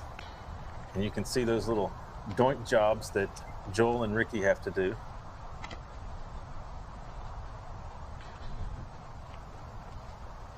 So we are through hole 13, but we will head over to hole 14 real quick. Or excuse me, hole 15 to catch up with Paul on the long par 4. It was like the widest it could go, so it's all right.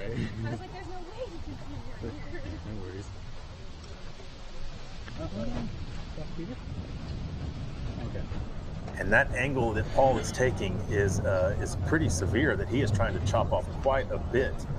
Being that this is one of our normal cameramen that's going to capture the shot coming in, and one is on the other hole, we have no idea what has happened with that shot right now with Paul Macbeth.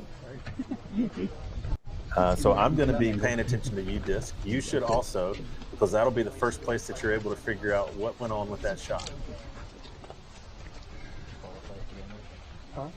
So as our guys are heading over to hole 14, let's take a short break and we will be right back with you.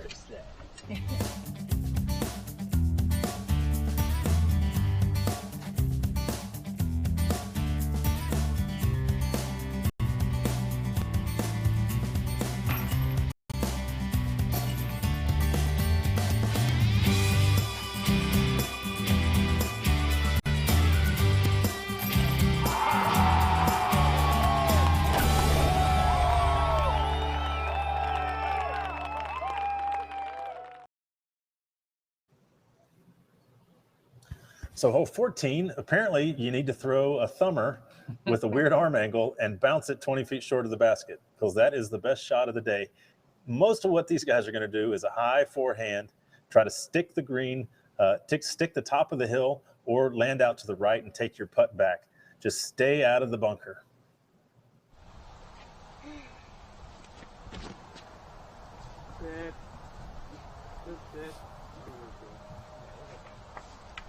And Joel is down on the right-hand side. One of the challenges, Dixon, when you're on that right side is any aggressive putt may go up and over and find yourself inside the sand trap hazard. However, you don't really want to land on the left side either, because the hazard's already there. Exactly. So very tough one to attack. So Ricky has already gone. I'm going to guess he is in Ricky mode right now, feeling the birdies and just stepping up and throwing. According to UDisc, he is inside circle 1 for the birdie.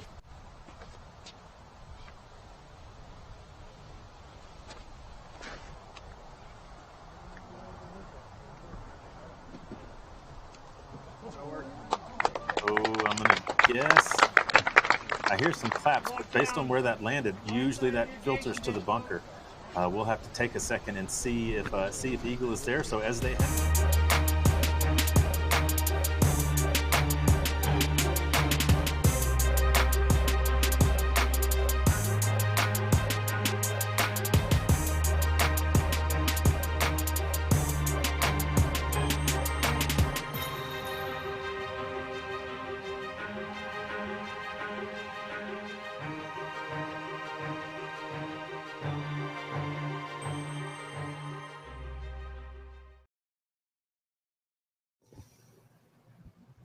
Welcome back, everyone. Dixon Jowers, Terry Miller, the Disc Golf Guy. We're trying to give you as much coverage as we can. We see Paul Macbeth, of course, charging from that second card.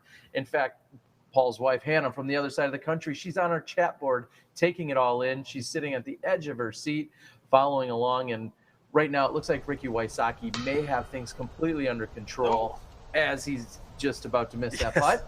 But he's really seems to be in control. We'll see how that shakes out. We're going to see if we can follow along with both Paul and our lead card, splitting up our camera crew to bring you the best of both worlds. This is Joel Freeman for birdie.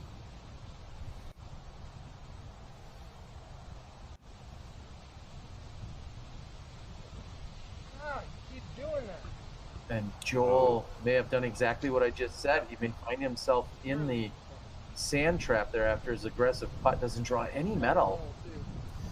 Yeah, I mean, Ricky is obviously not wanting to miss, but that's the thing to do. Make sure you draw metal so he stays short. I mean, Ricky with a 2-shot lead with only a few holes to go, he just can't give anything back. Joel there putting for the bogey from the hazard. Eagle now trying to get back in it. He's down 4 with just a few to play. He has got to put together a string of birdies here and hope for Rick to throw up some threes.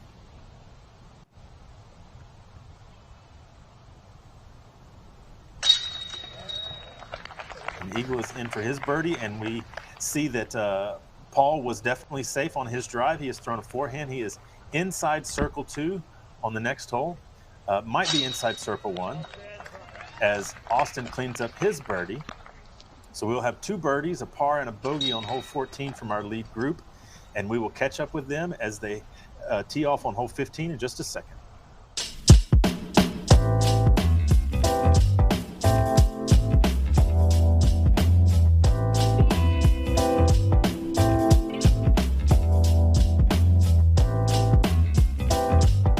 All right, guys, we are on the most difficult par 4 across the Mulligan's disc golf course. Hole number 15, 651-foot par 4. The first shot, the players are looking to get about 300 feet off the tee. You're going to see some of the bigger arms try to go across the water, trying to get safely in bounds. Makes the upshot just a little bit easier, but there's a huge risk.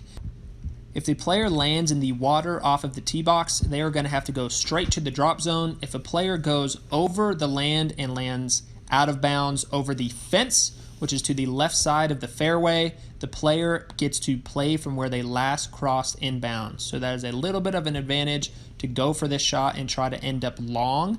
But once again, if you do end up short, you are going straight to that drop zone, and that drop zone is not going to be an easy up and down. The upshot, they are either looking for a left to right sidearm. There is an option for a very big right to left hyzer shot. The wind is going to come into play majorly on this hole. It is one of the most difficult holes across the entire Mulligan's disc golf course because of the blind tee shot, and then the second shot with that water coming in on that right hand side. And coming down the stretch, hole 15 is a great birdie to get.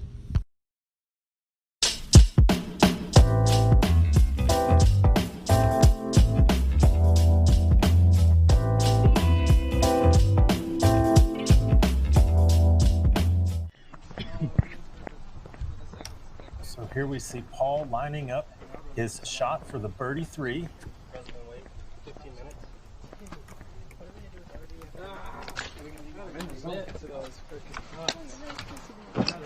Paul McBeth sits at 19 under par currently, 2 behind Wysocki.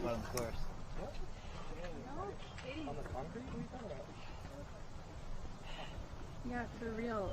Just smack me or something. Oh, and he is lucky that after hitting, or should I say missing the putt and hitting the side of the basket, he's lucky that didn't jump up and somehow slide into the water's No, but edge can I on the really right-hand actually see side. how wide your wide?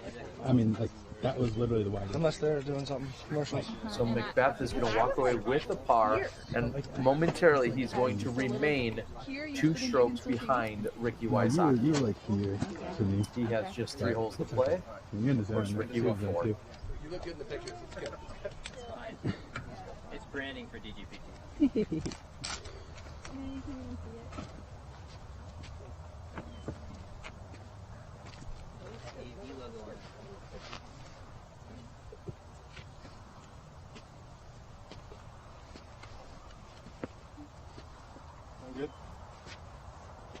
So Austin will be up first and appears to be going with a forehand shot here, which fits the shape of the fairway well. However, it might be moving back towards the water if he didn't get enough on it.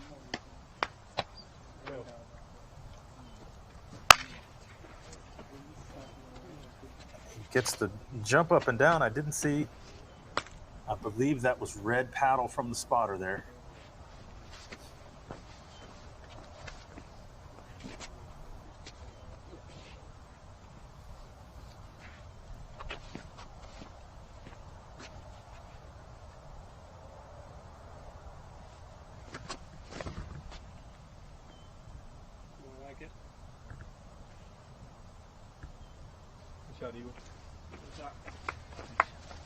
And Eagle is safe inbounds there.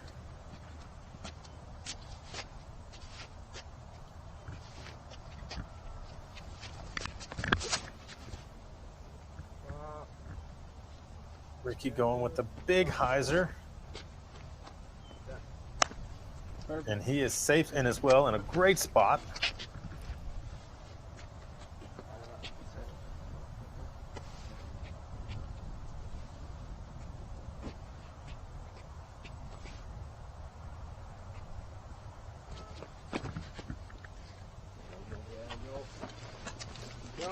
Joel turning over his forehand, hyzering back, sitting right on top of the Ballgroff tee pad.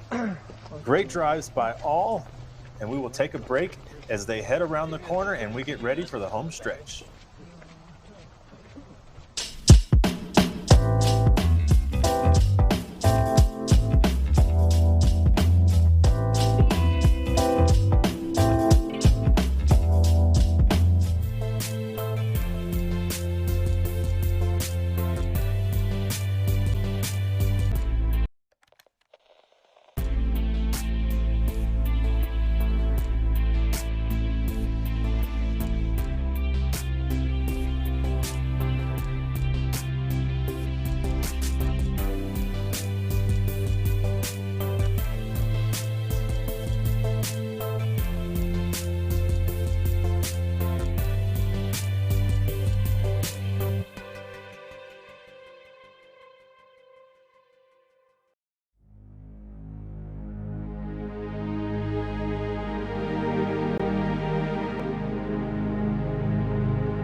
Caught back up with Paul McBeth, who sits at 19 under par. This is his tee shot. He's actually on hole number 16, although you're seeing 15's graphic. And Paul McBeth has found bunker now, I believe, all 3 rounds here on hole number 15. It looked as if that one hit up near the basket and just barely found itself into the bunker. So we'll keep you up to date with what we're seeing over there with Paul McBeth on hole 16. Meanwhile, we're on 15. And spoiler alert, your FPO champion, Catrina Allen, is out there with the umbrella. And they're trying to locate, I believe, Austin's disc at the moment.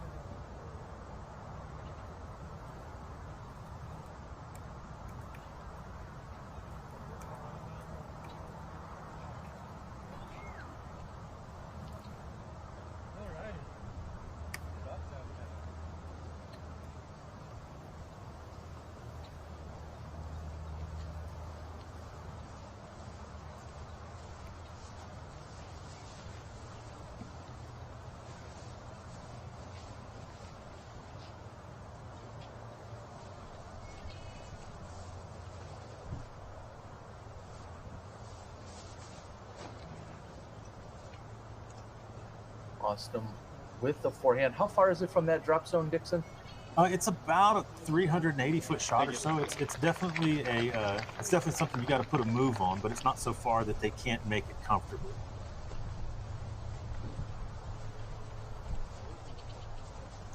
So yeah, these shots are about 300 or so. Very easy distance where they can pick whatever they'd like to do.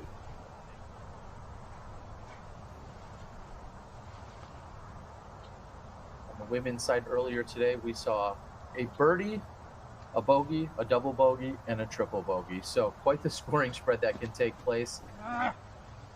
Yeah, I haven't seen it yet, but I heard that that little Paige just absolutely donkey parked it for the 3. Joel Freeman is short and on the left side of the basket. Eagle McMahon will have a very similar shot here.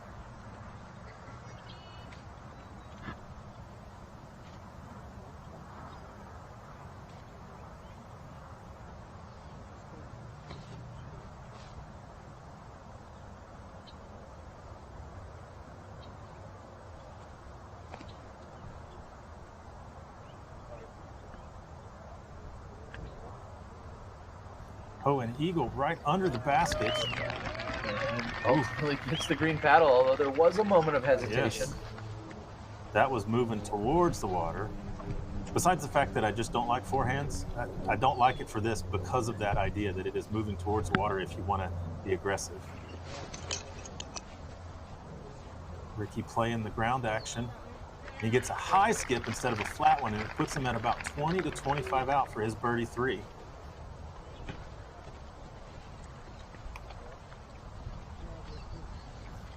So if Ricky can get a birdie here, that puts him in a fantastic spot. So Paul has thrown into the bunker on hole 16. It looks like he has made his putt for the par 3. But at best, if Paul goes birdie, he finishes at 21 under, which is what Ricky's at right now. So he would just need to find 1 deuce on the last 3 holes.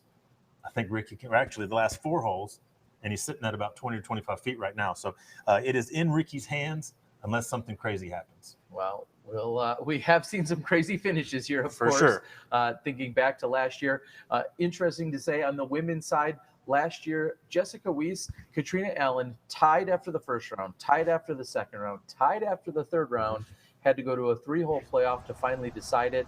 This year, first round, tied again. Tied. So we've seen some crazy things take place. Catrina Allen ultimately getting the best. She takes home the title. And then Ricky Wysocki last year, he was trying to be chased down, but he ends the tournament with the ace. Utah's got it going on. Let's see if Joel can convert, and this time he sticks it.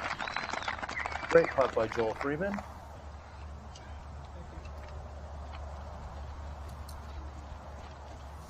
So Joel, even though he hasn't really had it going great this round, he's only 4 under so far, he's still sitting tied 5th. That's what the good does of being in a good spot heading into the final round, is that you can afford to take some lumps and still finish well. Basically, it's a chase between Joel and Austin for that 4th place spot behind Eagle. And Ricky in for his birdie. He is at 22 under par, 3-shot lead with 3 holes to go. But at Beaver State Fling a couple of weeks ago, Paige Pierce was up 3 with 3 to go and ended up not winning. So it's not out of contention at all here. We're through 15. We'll see you outside the bunker on 16.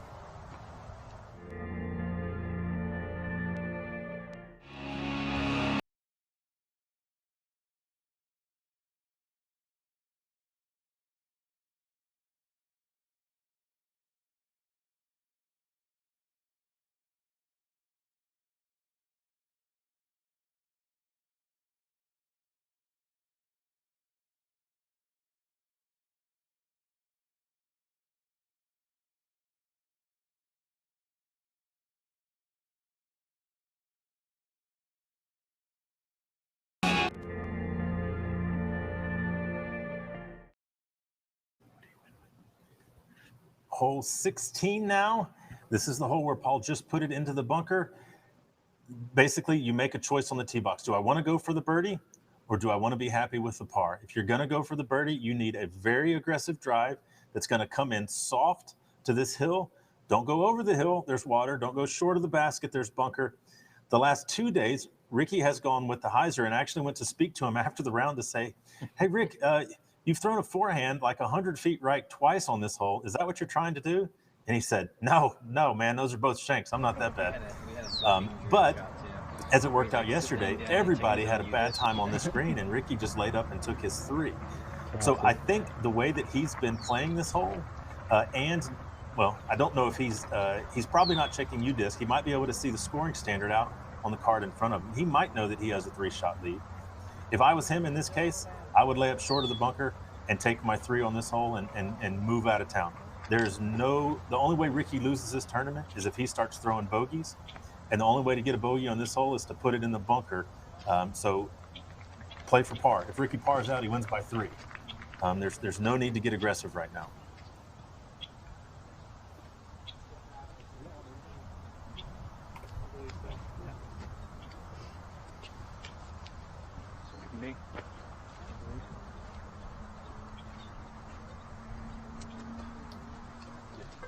We'd like to thank everyone as we have just a moment here. Thank everyone for joining us throughout this entire weekend. We'll be back in 2 weeks, less than 2 weeks. We'll be over in Michigan for the Great Lakes Open, taking place just outside of the Detroit Ann Arbor area. Looking forward to bringing you 3 days of live coverage from the famous toboggan course, which many of you just saw our champion crown of our United States amateur disc golf champion crown just a few weeks ago. It would be our first stop for the Disc Golf Pro Tour in Michigan, and we're excited to be there.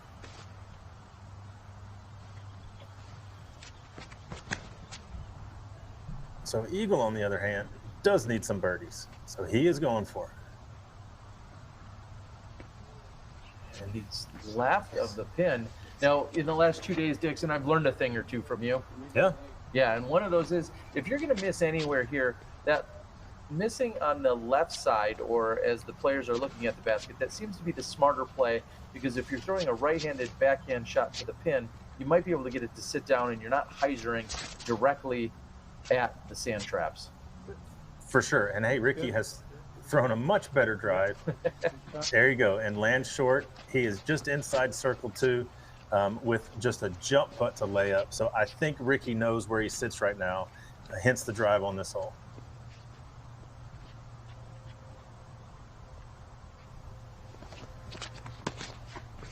Oh gosh, dude, you shanked it again.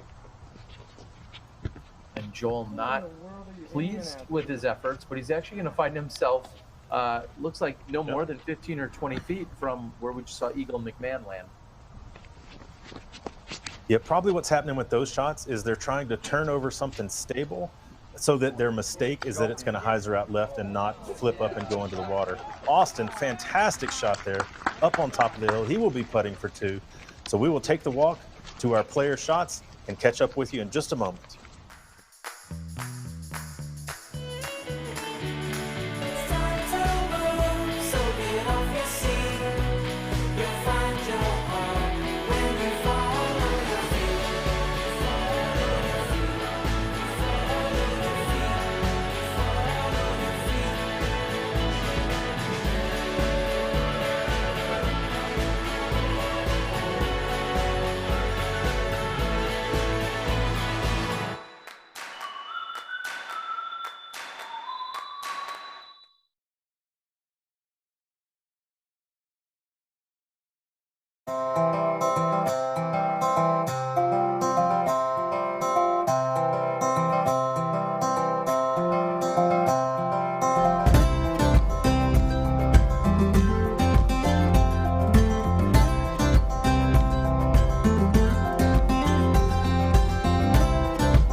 And as you and I both had a puzzled look on our face, we're going against the wisdom that we just spoke of. It seems like, okay, that worked out just fine. I don't think I need to commentate any further on it. It worked. It worked. It was effective.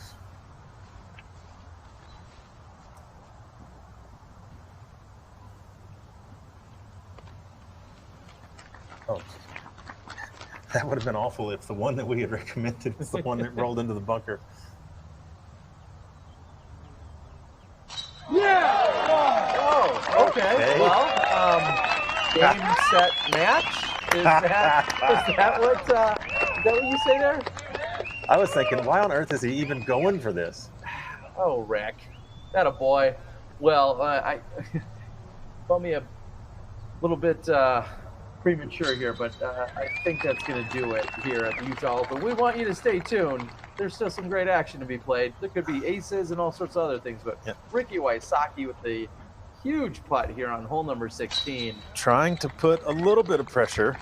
Paul has birdied 17, so he is still within 3 of Rick.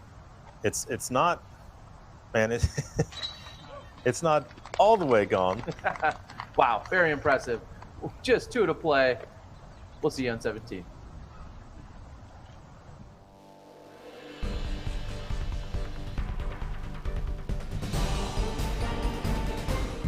All right, trivia question from the Utah Open 2017. How many discs did the Water Dogs return?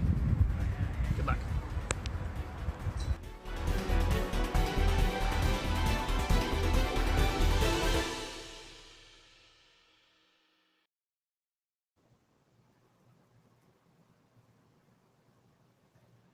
Hole 17 here, the last one where they get to throw more than just a putter, 375 feet. Water hanging out on the right, and as we found out yesterday, it is possible to go long and left into the OB. But the safe play here for these guys is just to throw a forehand, land in the fat part of the fairway, and then get up and down for your 3. I don't think Ricky is playing safe right now. He might just be trying to park this. The rest of these guys jockeying for position, trying to make a little bit more money with these last 2 holes. I have a feeling they're going to be going for it. Right now we have Eagle sitting in 3rd place by himself. He's got 1 shot behind Paul, but 3 on Austin, who is right behind him, and Austin's got 2 on Joel. Joel is currently tied with James Conrad, so he needs 1 more birdie if he wants to break out of that tie and take solo money instead of shared money. So our leaders are, or our second card is clearing off of hole 17, heading over to hole 18 here shortly. I went 3, 3. And as you just mentioned, looking at that scorecard, or should I say the top 10, Wysocki, that 3-stroke advantage, Macbeth at 20, McMahon at 19, and then a little bit of a drop-off past that spot. Drew Gibson, ultimately, after taking a look, he had a really good start today. Him, Grady Shue, and along with Jones had all finished at 11 under par. Kevin Jones, our Arkansas boy. Yeah, Big Bomber. Kevin was smoking it through the early parts of the round. He was 7 down through 11 and then went on a dry spell, a bunch of pars and a couple birdies to end. So Ricky and Paul are both sitting on that 12 under number, that number from last year. And Ricky has thrown the safe shot just inside the circle, aiming right at the water, elevated basket. He'll probably run it. Why wouldn't you? And Austin not standing on ceremony again. Let's just go. Oh. Okay. And that ultimately does sit down.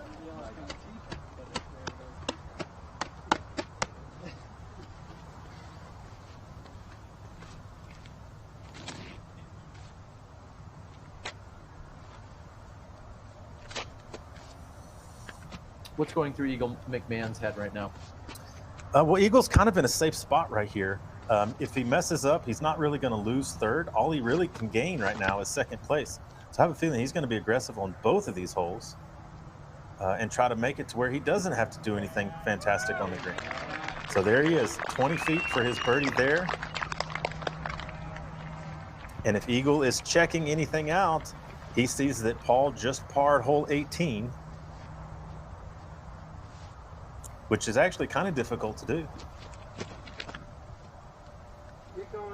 Joe, now this seems to be the more pure line. Great height, good angle. And he gets the ground action, but he was a little bit short coming in. He's going to have a long putt. So while they're heading down the fairway, we will catch one more break from our sponsors. All right, trivia question from the Utah Open 2017. How many discs did the Water Dogs return? Good luck.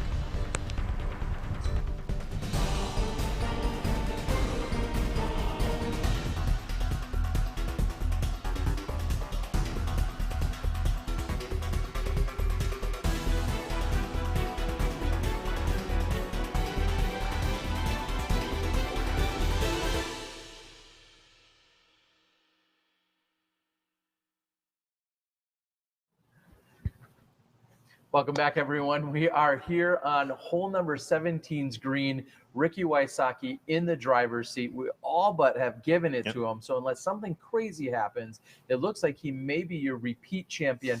Paul Macbeth, Eagle McMahon, putting on a show today. Unfortunately, it just might not be enough. Yeah, when Ricky is on the course record with 2 holes to go, that's bad news for anybody that's trying to catch him. And Macbeth has officially completed the round. He sits with that 20 under par, 12 under for the day, tying the mighty Dynamite. Oof. Austin off of front, whatever you call that, front plastic, short on his putt. He's going to have the tap in for the 3. Joel now to try to take that extra stroke from AB and get into a solo 5th place.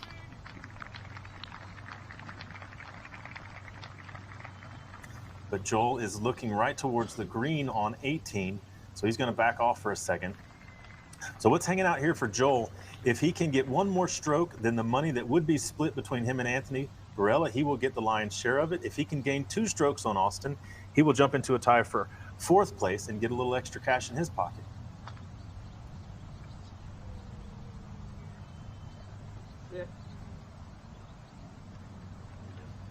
He is off left, but safe. Ricky now from circle 2.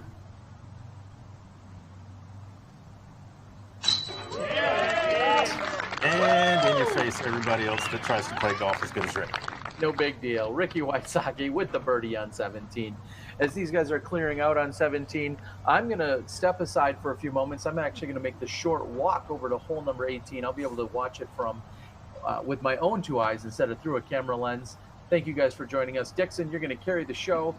We'll check in with you guys from the green of 18 at the end of the tournament. All right, Terry. See you soon. Take it easy. All right, now it's time to talk about how silly Northerners are. Where's Terry from? Wisconsin? Canada? Something?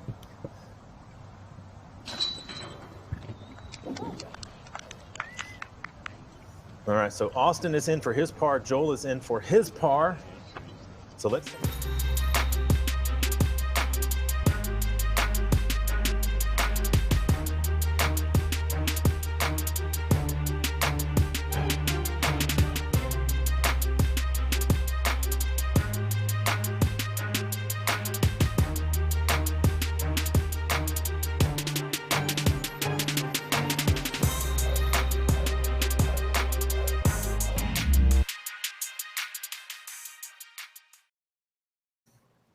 Hole 18. It is the shortest hole on the course, but it is not the easiest.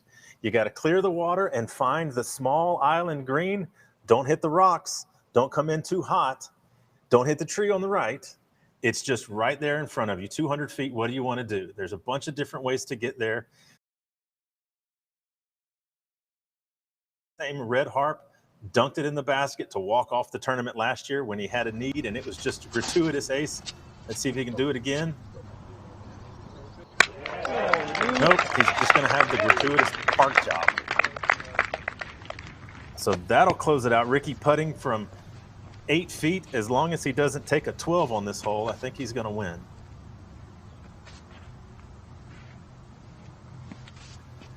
So now Eagle has the opportunity to tie that 12 under and take solo 2nd place away from Paul.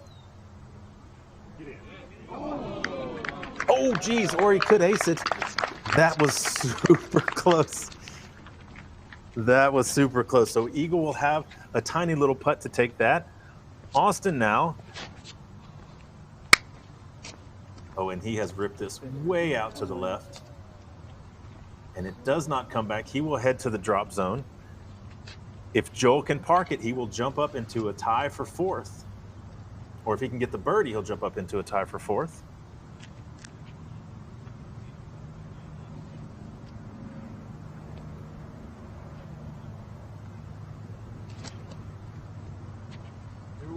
Get going. It's looking like a good angle. Oh, and he parks the dirt. That is so hard to do. Great shots by 3 of our guys there as they head around the corner. We will be back in just a moment with Terry on the box. Are you currently looking for the one? How do you get hooked up usually? Through friends. Players' parties. Sometimes even fans. And how's that been working for you? Not so good. Have you ever tried looking online? Never. You should check this site out. Oh my gosh. Wow. Find your go-to disc at blankinkdiscs.com today. 2018 Tour Support discs available now. Gotta get one. I need one.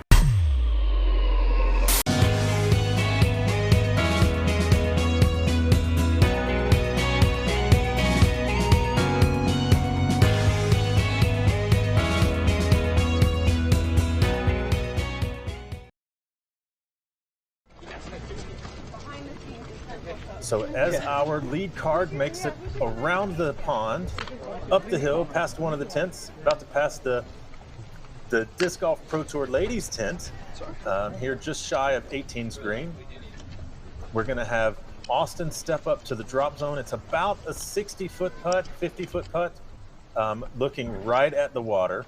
Normally that pole right there in the flags means 300 feet, but that's not what it means for this hole, because that would be a really difficult drop zone. That'll be right.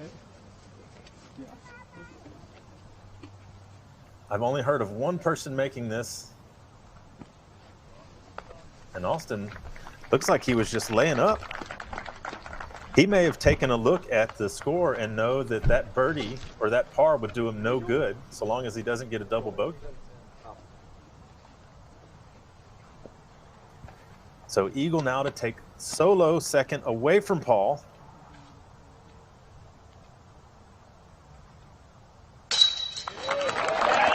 Eagle in for his birdie 2 to tie that course record, 12 under, that was going into today.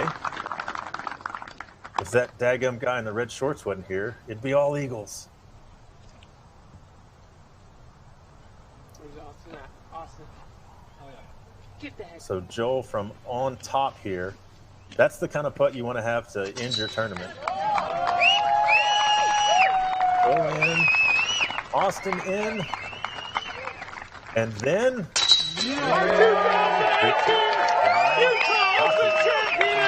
Two-time Ricky Wysocki!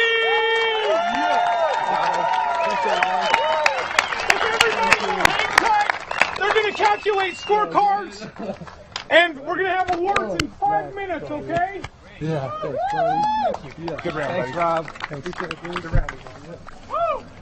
Good job. What an incredible final round by Ricky Wysocki. 14 under par. That is the way to close out a tournament. Thanks, When Rob. it Sorry looked for no ace this year, but when it looked like it was going to be tight, Ricky pulled away from it. So we see Terry in the background there. So let's try to jump over to Terry to see if he can get a word with Rick.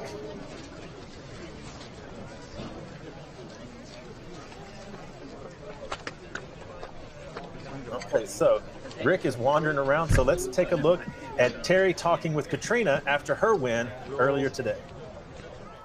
Welcome back, everyone. I am joined by our 2018 Utah Open champion, presented by Prodigy Disc, Prodigy's own Catrina Allen. Catrina, last year you got edged out, and you continued to battle this year with Jessica Weese and many other very talented card mates. What does this mean for you? I guess it feels good to redeem myself from last year.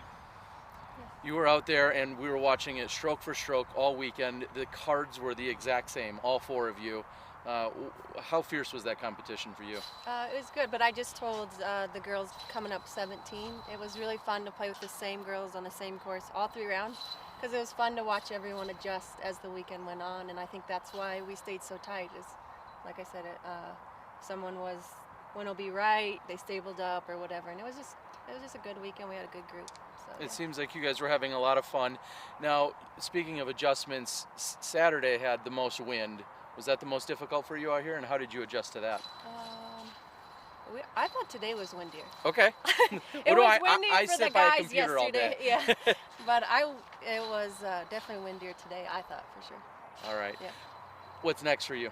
I'm going to Finland and doing a little tour in Europe, playing the Toonie Open, Scandinavian Open, and then the first major of the year in the Czech Republic.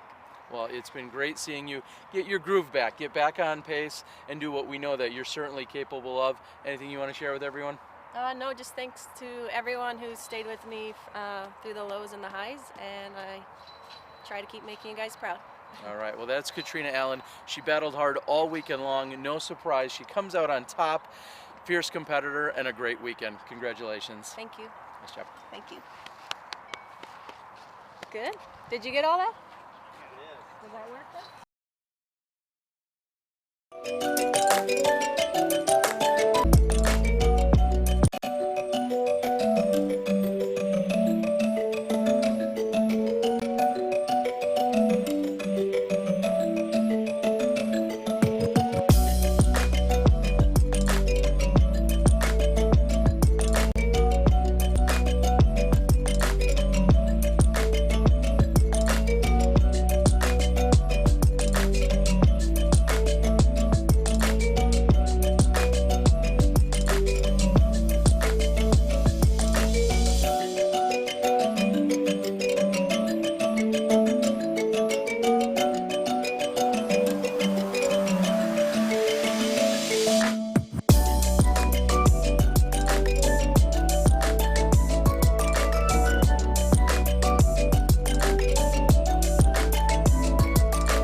everyone, and welcome back. Terry Miller, the Disc Golf Guy. I'm joined by our now two-time Utah Open champion, Ricky. You defended your title here in Utah. How does it feel? It's amazing here. Jade does a great job, and the course, the course is amazing. There's a lot of great fans and followers out here that I've established throughout the years. With my ace on 18 last year, everyone was disappointed I didn't get another one this year, but it was it was a good event. A lot of great competitors. The wind was high the second day and made it a lot big challenge for us players. So I'm just glad and thankful to be the Utah Open champion. If I would have told you at the beginning of the week that one of your rounds would be 2 under par, what would you have said to that? I definitely wouldn't have thought I would have won with that, but but yeah, I knew that today was a scoring day. It wasn't windy, and I knew I had to make up for yesterday, and that's exactly what I did. Well, you came out firing. It seemed like you could do almost no wrong. What were some of the keys to your success today? Well, I just, with the wind, I really just wanted to focus on staying in bounds. Yesterday I threw a lot of OB because of the wind, and that really helped me score really well today. I gave myself a lot of opportunities to make birdie putts, and I capitalized on a lot of them. So I was just put myself in position, and I was glad to take advantage when I needed to. Well, this is another Disc Golf Pro Tour win. How's the rest of the year look for you? It's looking good. I'm going to Europe tomorrow at 4 a.m. So I got a long trip, about a month trip in Europe. So got 3 A-tiers in the major, Czech Republic, the Kona Peace Day tournament. So I'm building some good momentum up for that event.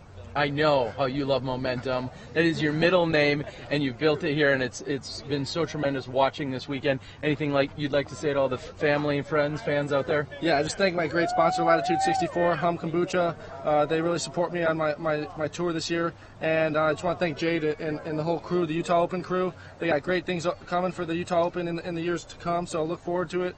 If you get a chance, play the Utah Open, and thank you guys for watching. All right, well, that's Ricky Wysocki. You're now 2-time champion here in Utah, and I've got to thank everyone that had anything to do with our production throughout the week. Of course, everyone here on the Disc Golf Pro Tour staff and beyond. Jade Sewell, as you mentioned, the amazing TD and the staff that he has here locally. I want to thank Chad and Trent, Gary to the O, Johnny V, Danielle, and everyone else involved to bring you the broadcast this week, along with my co-host Dixon Jowers, who's up there calling the shots in the booth. For Ricky Wysocki and Terry Miller, the Disc Golf Guy, we'll see you in 2 weeks as we bring you the next action on the Disc Golf Pro Tour from Michigan. We'll see you there.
Yeah!